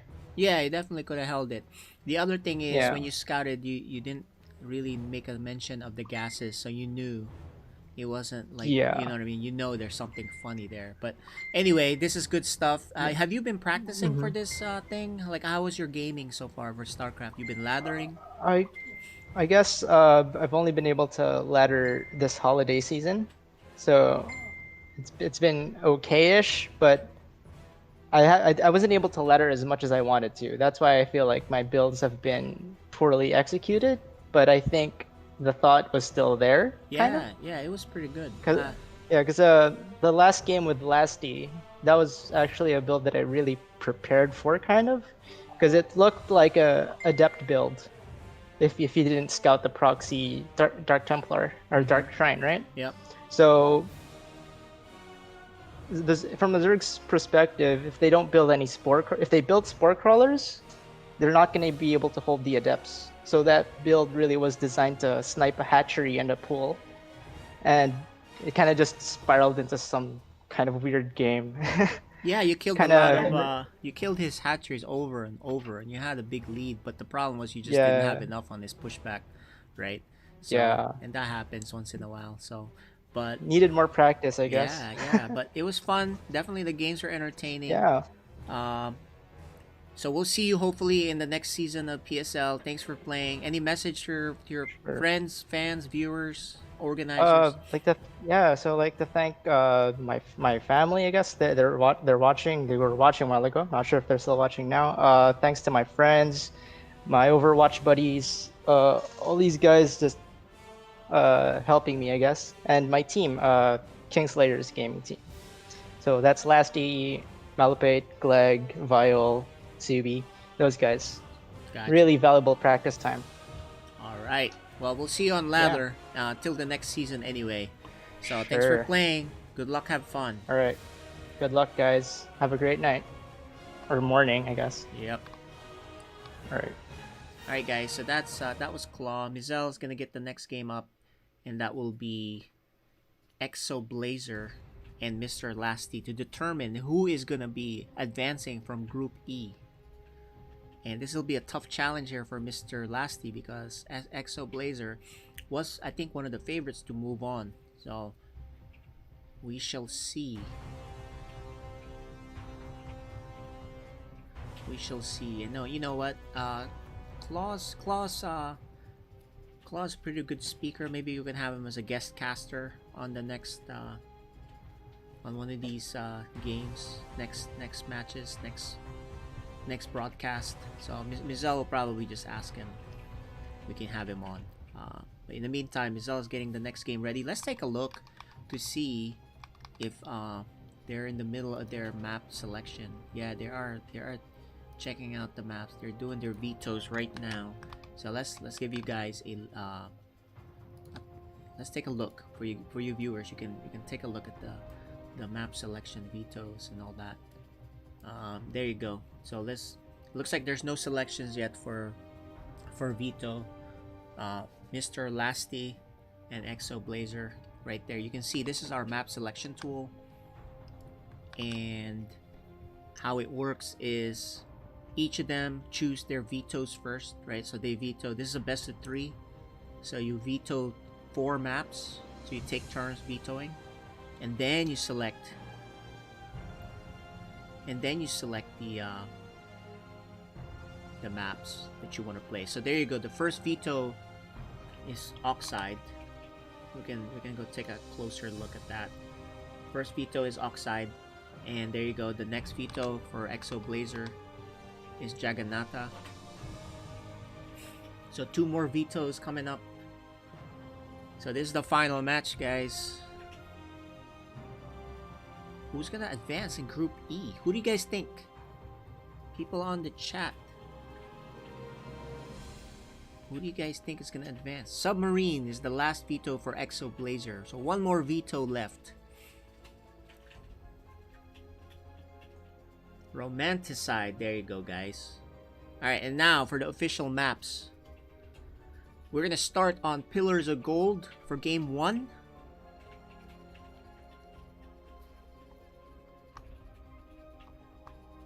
And Death Aura for Game 2. And Game 3, Lightshade if necessary. Alright. So there's our vetoes. And we'll get the players up here. Final game, guys. Cheer on these guys. Hopefully their family and friends are watching. Exo Blazer and Mr. Lasty, the exciting player, the Zerg player from Maguindanao. And Exo Blazer, of course, he's a known player, especially in the Manila scene. We're gonna have a Terran versus Zerg to end it off. We saw Exo Blazer play a Terran versus Zerg against Saipem, and Saipem won. Mr. Lasty is the student of Saipem. However, Mr. Lasty saw how the games went with Exo Blazer, so he knows it's a probability that Blazer may proxy him. We've seen Exo Blazer proxy already, right? So Mr. Lassie should know that if he watched the matches, and he knows Exo Blazer likes to do bio drops. So we will see how Mr. Lasty can handle that. He needs to handle the proxy Raxes if it comes, and he needs to handle the drops. You know, we saw Blazer do Hellion Hellbat for Marine drop too, and we saw him do some massive 5-6 barracks 2 base all in.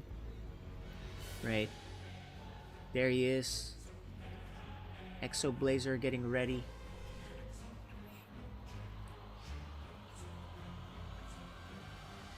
Got his fans on. Who is gonna come out on top here? Mr. Lasty is a young guy, right? He's a student and he started from silver. So remember, you know, he's still young enough to, maybe he'll overdrone again. Right? That's what you gotta watch out for.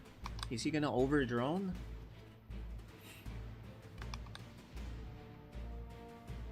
That's something he needs to be careful about, because I think Exo Blazer is gonna punish him if he does do that. Um, yeah, Mr. Lasty, he didn't actually... He's 17 years old. He's very young, too. Imagine how young this guy is. And he was silver, and now he's... You know, I think he's pretty much masters now, so... And meanwhile, Mark Ryan, aka Blazer, is 32.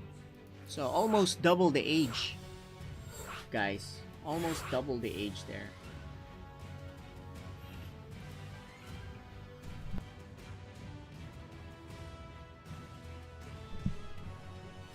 Alright, We're well, all set and ready to go. alright. Mizel, I need your predictions. Yeah. I think this is a 2-1 for Blaze.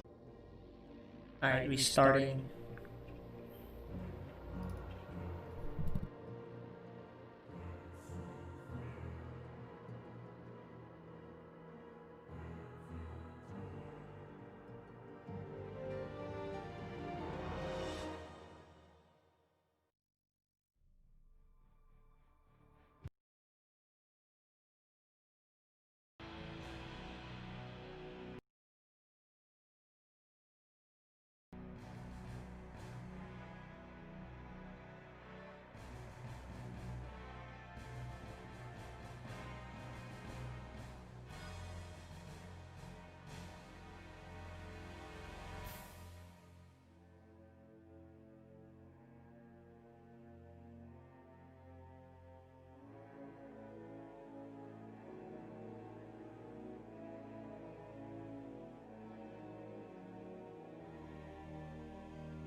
Alright, we're live again, Mizel. So, give him a heads up on this. I think we should be okay again.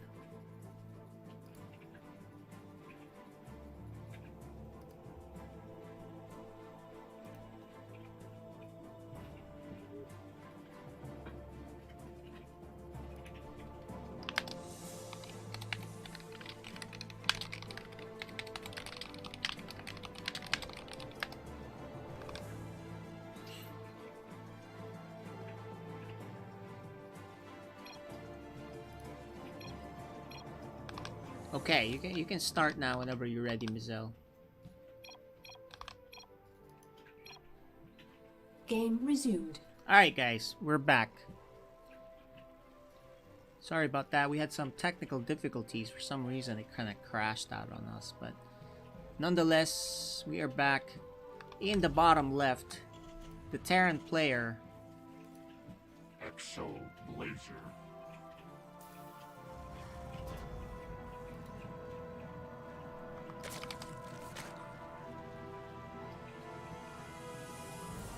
And on the top right, the Zerg player, the young one. Mr. Lasty.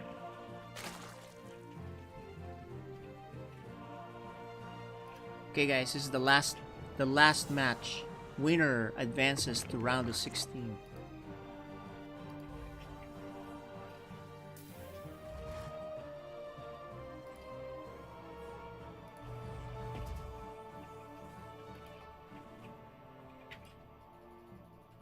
So the Overlord pattern here is to look for proxies, which is the right thing to do against this guy. And no proxies this time. Hatchery, gas, pretty normal.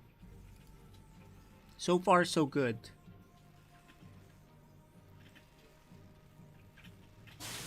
I don't know if Mizel is back on. Mizel, you good? Not sure if he's gonna be casting on this one, but for now, it'll be me. This funny thing is, both of these overlords are going the same area. Still looking for proxy. It's too late for that now, so I think it's time to go on your merry way on the other side of the map. Reaper's gonna be coming out. Mr. Lasty probably gonna take his fast third. Yep, there it is. He's gonna take a fast third right in time because the Reaper is right there. So he's gonna flop that down. But the Reaper is actually not gonna deny that. The Ling is here. The Lings are here. There's 4 of them. Just denying that. If he had gone here, he could have denied this base. But he didn't.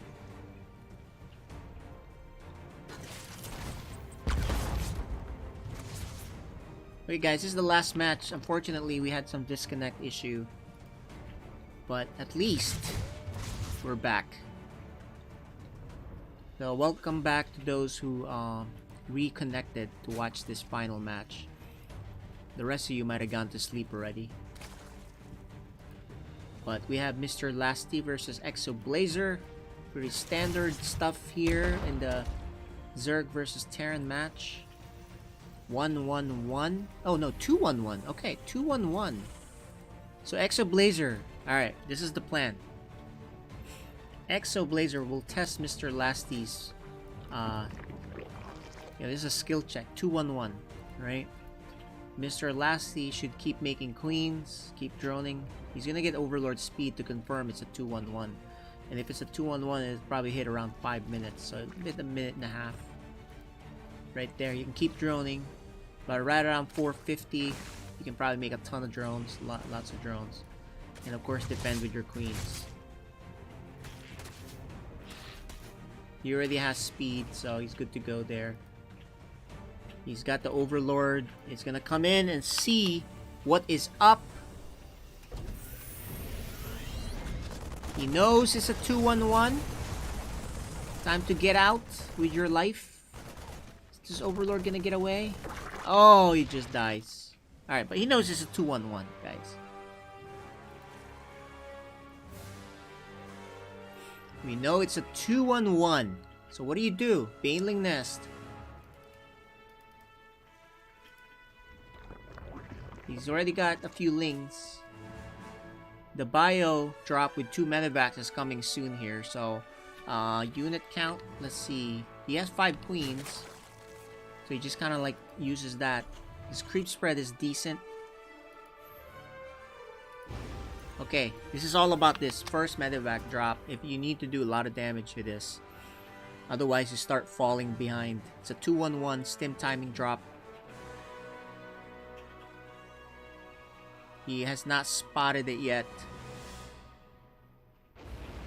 There's another boost. He spots it. He's probably going to kill this Overlord. He does have speed, so he can get away.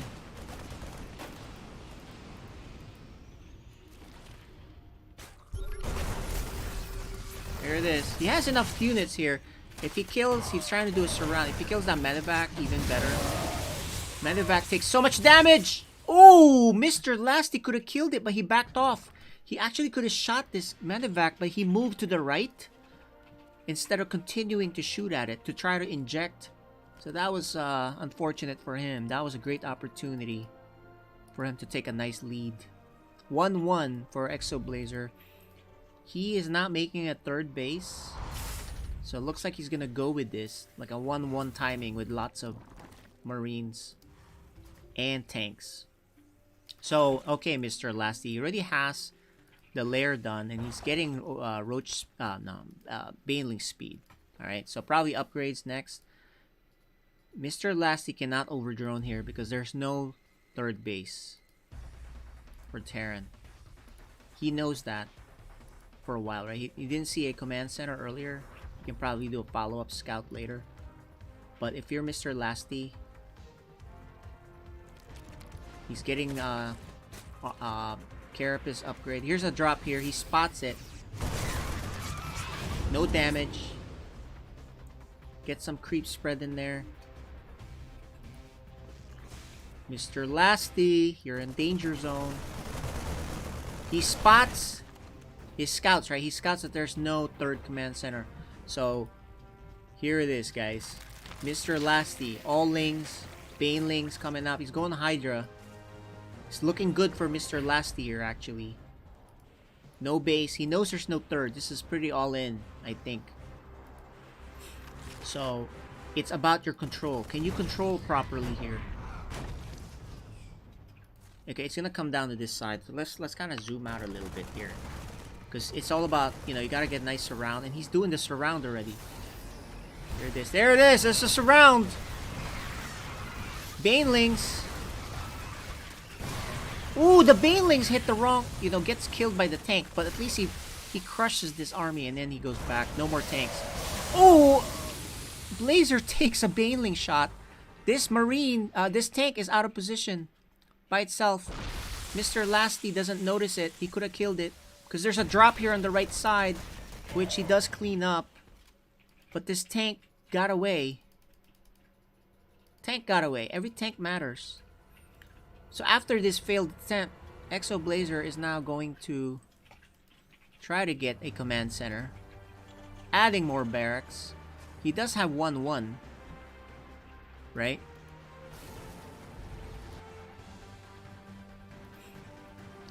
Now, 2-1 upgrade by the Zerg here.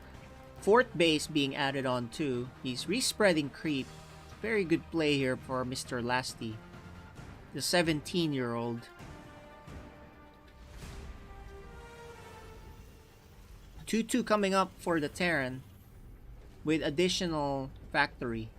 So he's gonna go Drilling Claws now, which will work out great for the tech that the Zerg has here, because he's going Hydralisk. And the macro hatch, oh man.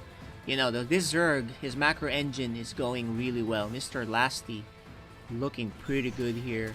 Mr. Lasty does find a really late third base, and he's gonna try to punish it, maybe? He has a lot of units. There's no tanks here. Well, just one tank at the corner here. Kills that mine. There's a big attack. How much damage will he do? He might make this lift. He does make it lift. Kills the Marines. Mr. Lasty looking really good. The supply lead is huge. He's got his fourth base all set up. He's got a macro hatch. He's got 2-2 working too. And he's actually going into range upgrade. Was he? No, never mind. He was gone. He's still going on Lingbane melee upgrades.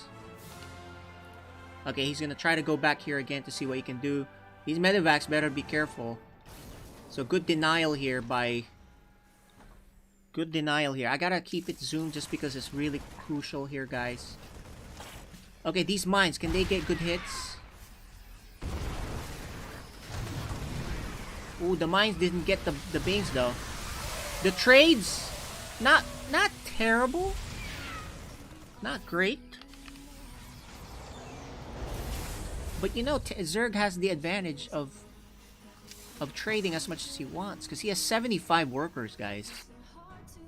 Looking really good. This is the kind of game you want as Zerg, where you're now like mining comfortably. You can actually even add another base, and he's gonna go again. One tank for Exo Blazer, and he's going just heavy mines. Actually, this is not gonna be good for him because he's going heavy mines, but he's already going lots of Hydras. I think he needs more tanks. Fifth base for the Zerg. He's got a counter group here.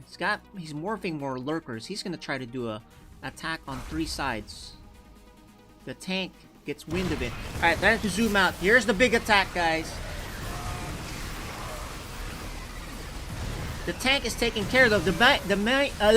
The mines. The Baneling. He gets pushed back. He's gonna have to regroup. Nice defense for Exo Blazer. Mr. Lasty actually could die here if he doesn't make enough units here. Very dangerous push right here. It's all about this for Mr. Exo Blazer. If Exo Blazer can keep this army alive and don't take any big mine hits from himself or Baneling hits. There's a lot of Banes coming. The Banes hit nicely. He pushes it back. And there you go. That buys even more time for Mr. Lasty. He's gonna back off. Exo Blazer's gonna regroup. So is Mr. Lasty. Lots of lings, few more hydras coming in. The 5th base is already online. Meanwhile, Exo Blazer is going to try to take his 4th base, which he's floating there from... That's actually his main. He's floating his main. Army-wise, actually, Mr. Lasty does not have enough, so he's got to be very careful. He's got 86 workers, but he needs a lot more army, I think. He's being very aggressive. A drop just in time for... Okay, he knows about this base, kills a few workers. He's gonna have to run away. He's actually going this side, and he's gonna get greeted by Widow Mine. Backs off in here. Oh, this drop! Is he gonna focus fire? He didn't focus fire. He does focus fire, kills that one medevac off. I think the rest of these medevacs better get out of here. Sorry, I'm having mouse control issues there. There's a 6th base here for Mr. Lasty. And he's gonna load up here on this side, and he'll probably drop on the right. Oh, and he loses that medevac. He's gonna drop on the right side. I think he knows about this base. No, he doesn't. He's just gonna drop to the main. He doesn't know how far behind he is. Supply depots required. He's gonna drop and realize, what? He already has another base here too, fully saturated. So he's gonna drop in main. Mr. Lassie sees it. He focus fires on the one medevac. This is not gonna be enough. He's gonna lose all of this. And just like that, time is running out. A Baneling hit there. Kills 14 workers. 30 workers killed overall. Not one worker killed by Exo Blazer. Exo Blazer desperate to do something. Exo Blazer is desperate to do something because his time's running out. Zerg's creep is everywhere. Okay, maybe not everywhere, but 65-70% of the map. He already has 6 bases. Terran is only at 3. Ultras are coming out. He does have 3-3, but Ultras are coming out, boys. Oh my gosh. It's only gonna get worse from here. I think Mr. Lasty, unless he totally screws something up, he has his game, man. Exoblazer does have the bigger army,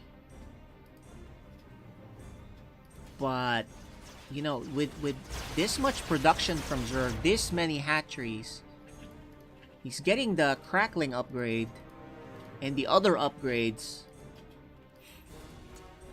You know, the only way Terran wins this is he crushes the first fight and then continues non-stop. That's the only way. Right? Mr. Lasty preparing for a surround. Looking good. Here it is. Here's the big fight. Fight on the left side. Baneling hit. Decent Baneling hit. And on the right side, the Ultras show up. Makes this guy lift off. He's gonna back off after making it lift off. Guys, this is hard to follow. Mr. Lasty is maxed out. And he has a lot of money. Oh! You don't want to be out here. But he's out here with these Ultralisks, guys. And he crushes that. Double the supply! And we see a GG.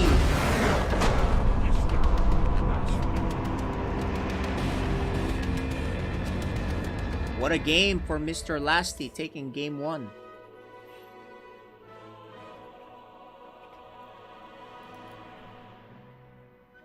So, nice defense there for Mr. Lasty.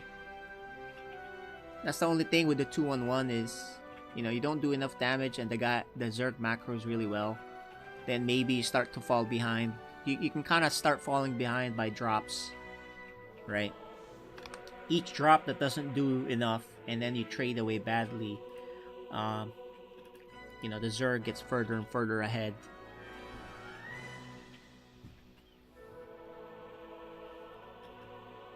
So we're gonna wait for game 2 here.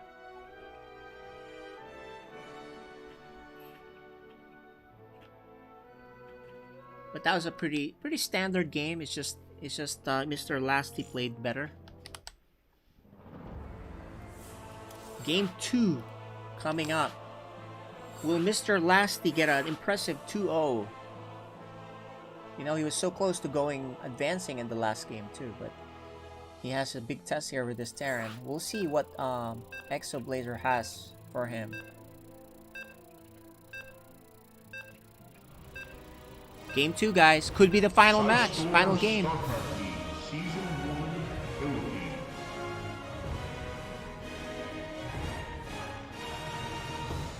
Could be the final game, guys. If Mr. Lasty wins. Exoblazer looking to take 1 game so that way he push it to a game 3.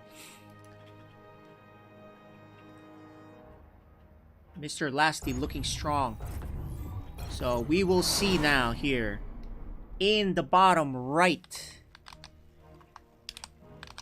the Terran player, Exoblazer. and I don't think I have Mizel co-casting right now, but the top left, I'll introduce him to. He is the Zerg player who won impressively the last game. Mr. Lasty.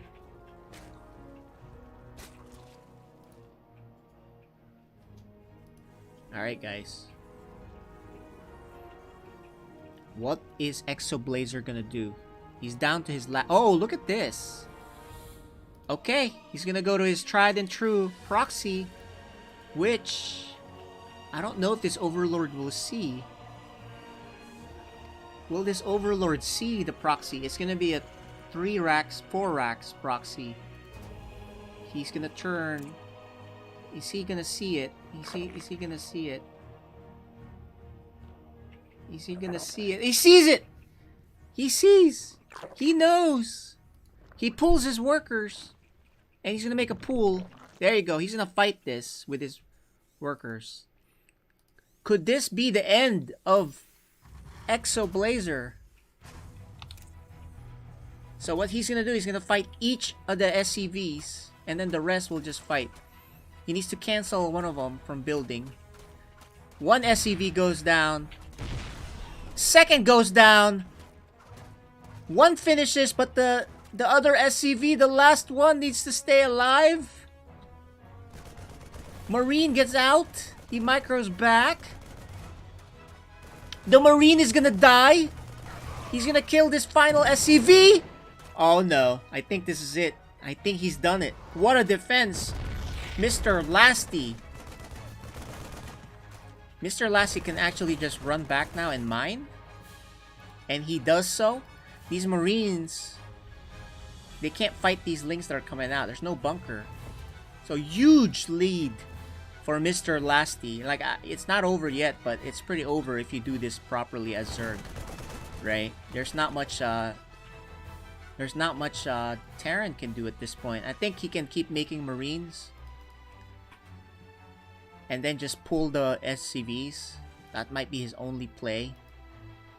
You know, you don't want to overdo this as Mr. Lasty. You just hang back. Mr. Lasty is actually now going back to his roots. He's gonna drone up.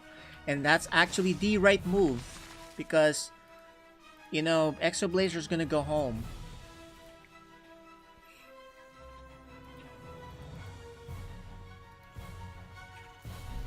He's gonna lift one to go scout, and then the other one's gonna go home. And he already has a factory building with a bunker in case Mr. Lasty decides to go for it. So Mr. Lasty, at this point, you should be droning and taking your 3rd base. You're in great shape. There's no command center for Exoblazer, who's just very much behind. And that's what happens when you do a proxy 3 racks, right? And then especially if you get caught, you're just kind of like dead, I think. So the only key here is Mr. Lasty doesn't over drone. Of course, this Overlord sees what's up. To his dismay, he sees that it's drone city. It's non-stop droning. You know, the purpose of this barracks is just to find out, is the Zerg all-inning me? And in some ways, you want him to all-in you. That way you can defend and come back into this game, right? And win, maybe. But unfortunately, the right move here by Mr. Lasty. He's droning up. Although he's adding 10 more lings in a Baneling Nest, as soon as he leaves, he adds a Baneling Nest. Meanwhile, Terran is going Banshee with Cloak. There's the Baneling Nest. He's actually staying on 2 base. There's the Overlord. He has speed. He knows what's up. This is a good move, too, if you're... And look at that. That's a very late second base. This Overlord sees it. He's like, is that a second base or a third base? He sees the Banshee. So if he... Okay, it is a third base. Alright, so he's like, alright, I know what you're doing.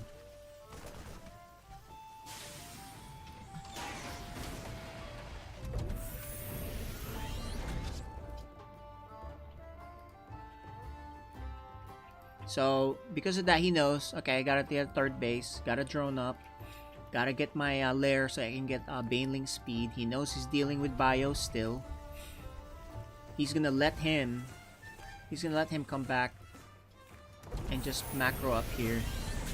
You can actually take a 4th base here as a Zerg because there's 3 bases already for 3 command centers for Terran, so you might as well get a 4th hatchery as Zerg, right? Spread creep, drone up, that's what you're supposed to do. Meanwhile, if you're Terran, you know, Zerg has allowed you to make command centers, so you're just gonna try to catch up. He's only at 25 workers right now. 26. The problem here is Zerg is allowed to drone. The only thing is, if I'm Mr. Lasty, I would send lings on each side. He scans and sees, oh. He does see the Evo, but he doesn't see the Baneling Nest. And here's the scout by Mr. Lasty. Fast Overlord gets away. Sees it's a normal game again. But with a bigger lead for Zerg. Of course, you spread the creep. You drone up. You have a little bit of time. You just gotta make sure you don't get caught by a drop you don't see coming. So, he actually, as Zerg, you need to kind of see the map, right? Where he is, because you need to see, you know? You need to see where he could be dropping. So there's no vision here for him. And there's the Banshee's gonna try to do something. There's the Ling's gonna scout again. There's Overseers already for the Zerg. The Banshee's gonna try to do something, which he won't do much. The only thing I don't like here for Mr. Lasty is still not getting a 4th base. Okay, let's see what this Banshee can do. I don't think it can do much. He chases the Lings. The Ling sees the attempt, the expansion attempt.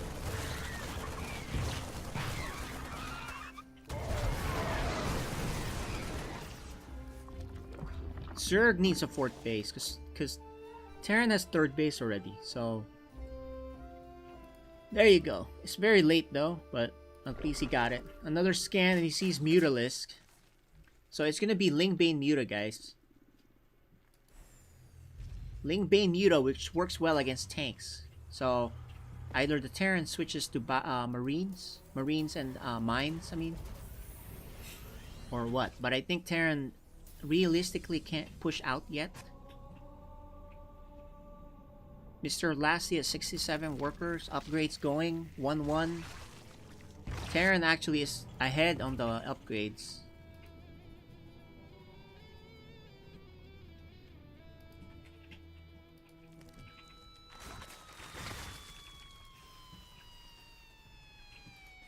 Mr. Lasty looking for a drop. No such thing. He's spreading creep. This is what we'll do. Let's take a look at their point of view. Okay, so this is what... SCV ready. There's a scout by the Zerg. Let's take a look at the Zerg. What he's doing. He sees, okay, that's what you're up to. Great. Mutalis, the Spire is done, so Mutalis can come in now. He's making 9 Mutas. Meanwhile, Terran going into Widow Mines as expected because Mutas are out. You know, Mutas could be out. No turrets yet though. He scans and sees. He knows. He can kind of assume that there's a third base, a fourth base. He's like, okay, but that's kind of normal. Does he see the Mutas? I think the Mutas were seen. Alright, let's go out of this view. The Mutas are now gonna do attack on the left side.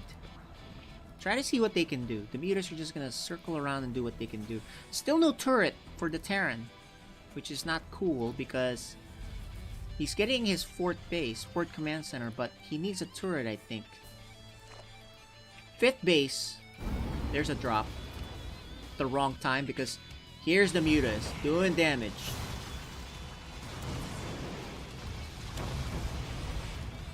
He could have killed more there, but he's being super careful. There's a drop on the left side.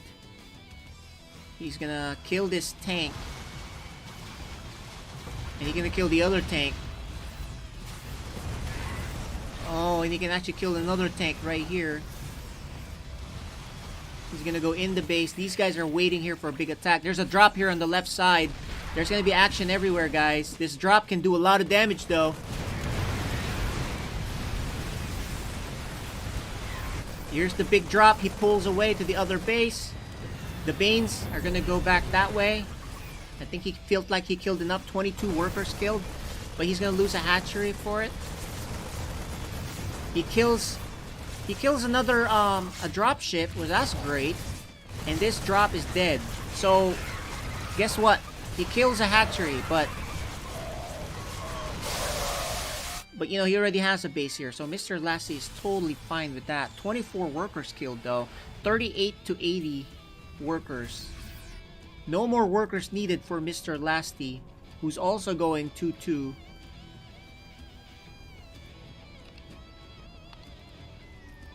Mutas. Let's follow the Mutas.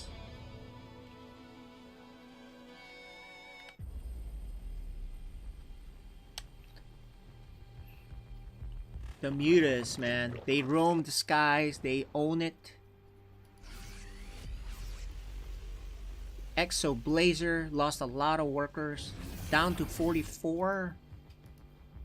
Mutas are gonna harass on the right side. There's turrets now. Mr. Lasty rebuilds. But there's a lot of turrets already. There are traps though. So he has Widow Mine traps there. Gonna take care of that one turret. His Mutalis has a +1 upgrade though too. Good micro here with the Mutas. Gonna take away one more medevac and get out. The Lings are in position to do something. It's not very long until... Oh, there's a base here that he tried to expand to. Right? He tried to land a base here, but spotted and denied by these Lings. He's probably gonna make these into Banelings later. Mutas are gonna go for round 2.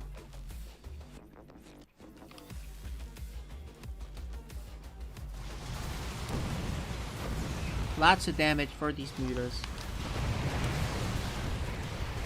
These are just too, that's not enough. These Mutas are just too powerful. Meanwhile, on the left side, he's gonna make that guy lift. Gotta avoid these mines, but this Liberator is pretty brave chasing down these Mutas, and he's gonna decide, let me get back. The world is his oyster if you're the Zerg here. You just own the world. Oh my gosh, these Marines are overstimmed. This is gonna be it, boys. I don't see him coming back from this. You can kind of keep pushing it. Just one chance to come back here and tell our enemies that they may take our lives. He's fighting. He's trying his best. He is trying his best, boys and girls.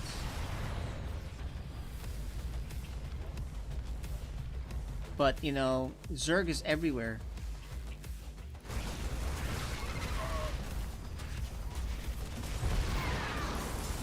Zerg is everywhere. I think Mr. Exoblazer needs some really lucky Widowmine hits here to come back.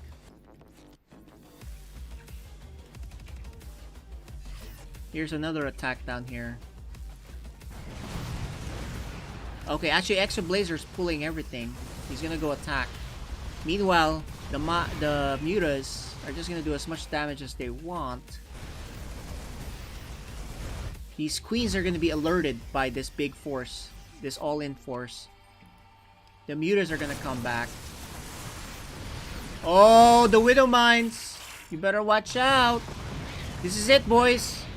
I think this is what's gonna do the game. That's gonna finish the game, I think, guys. I don't see it not finishing the game. He loses most of his army. Huge supply lead.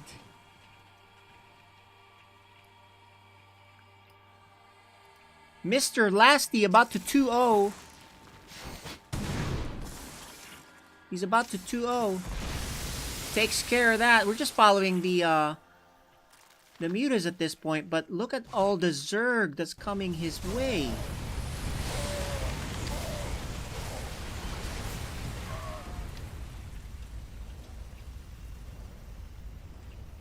The Zerg is coming this way. He's coming that way. The Mutas are here.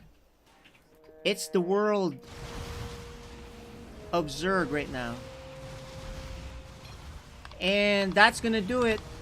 Mr. Lasty with the upset. At least for most people. Well played for Mr. Lasty.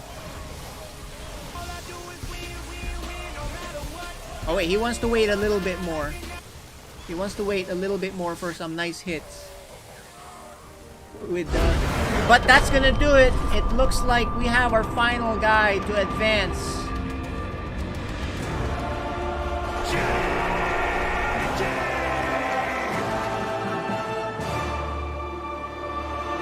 Mr. Lasty. Okay, wow, what a match. Mizelle. Let's do some interviews here. Let's start first with Exoblazer. Let's see if we can interview Mr. Exoblazer first.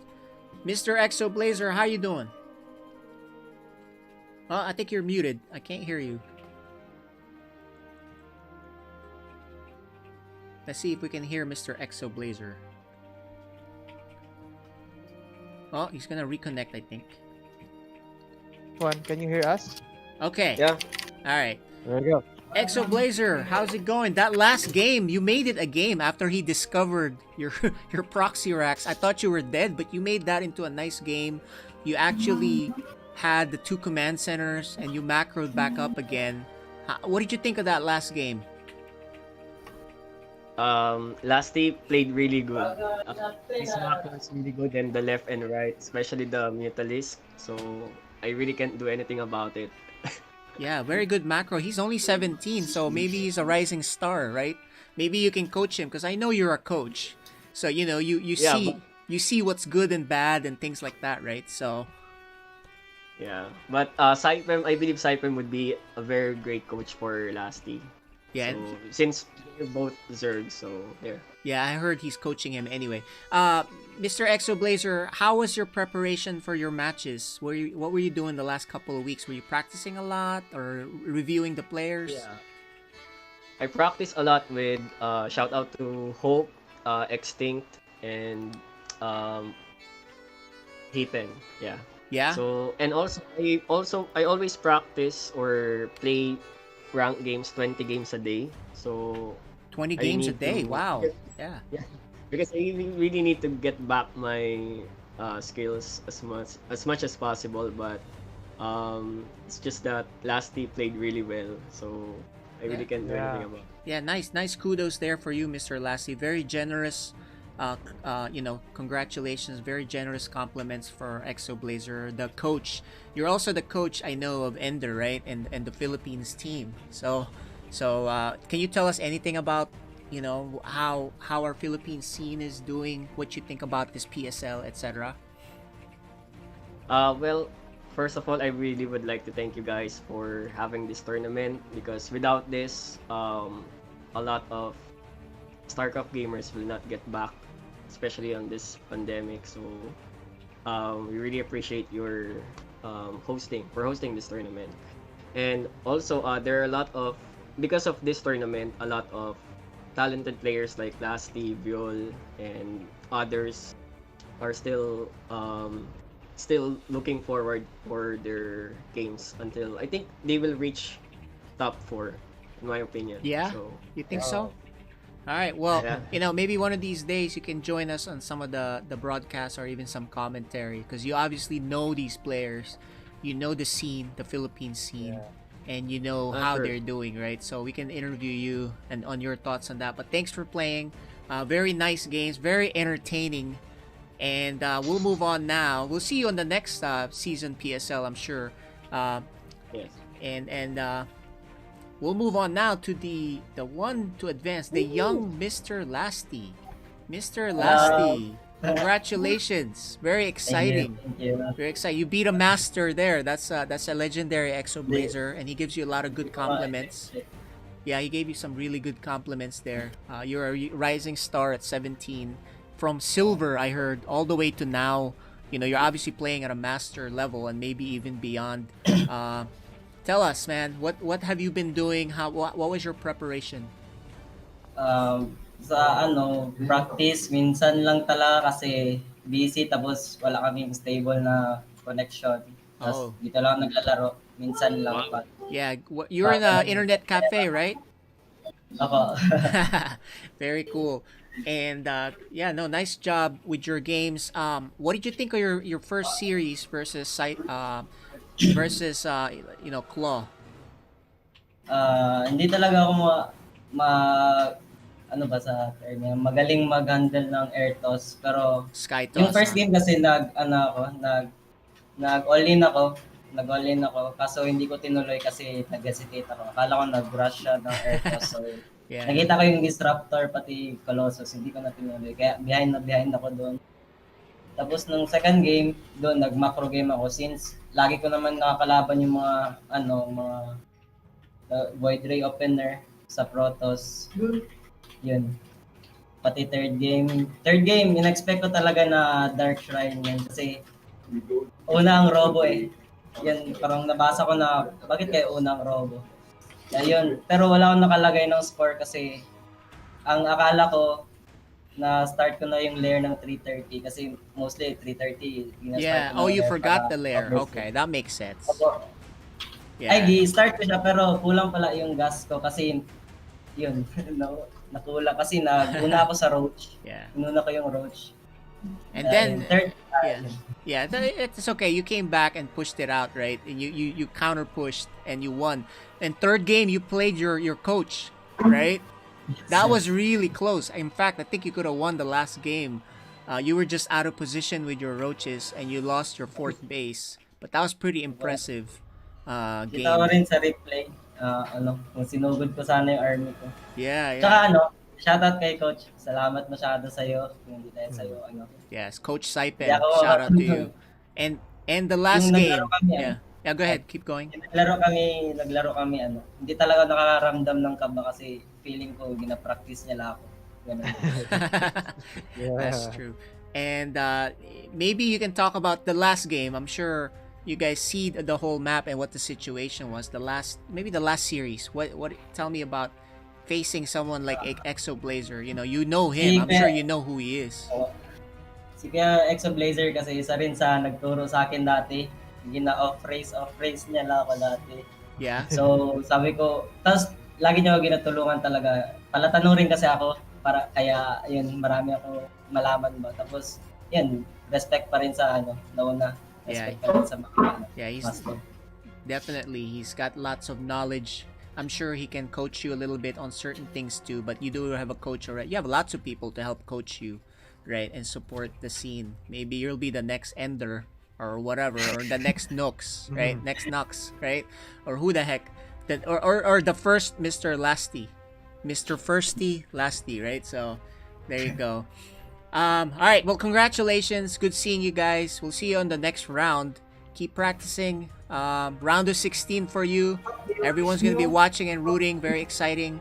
That'll do it for us. Any parting words for either of you? Starting with you, Exoblazer. One last word from you.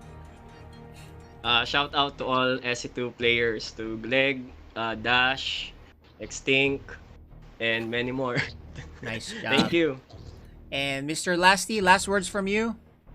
Shoutout sa team ko syempre. Kay coach, kay Kuya Blazer, sa lahat ng nakalaban ko, sa girlfriend ko. Oh, there you go. Your girlfriend. Barkada ko. Alright. Alright, you have time to practice. May-ari. Okay. Oh yeah, show that. Alright, well luckily I understand everything that you said, so we didn't have time for a translator, but it's okay. We all understand, most of us here anyway. Congratulations guys, we'll see you on round of 16. Take care, have a good evening. Alright guys, so that's Group E. That's gonna do it for Group E. And we'll see you next week on Friday for the next group. And that would be the group that is F, because E comes after F. Obviously, right? So that was pretty nice games that we saw. It was really exciting. And Group F will be these guys next week. That will be Bayagster, Azin, Captain Britain, and Uriel. That'll do it, guys. Thanks for watching. Have a good evening. Have a good day. Later.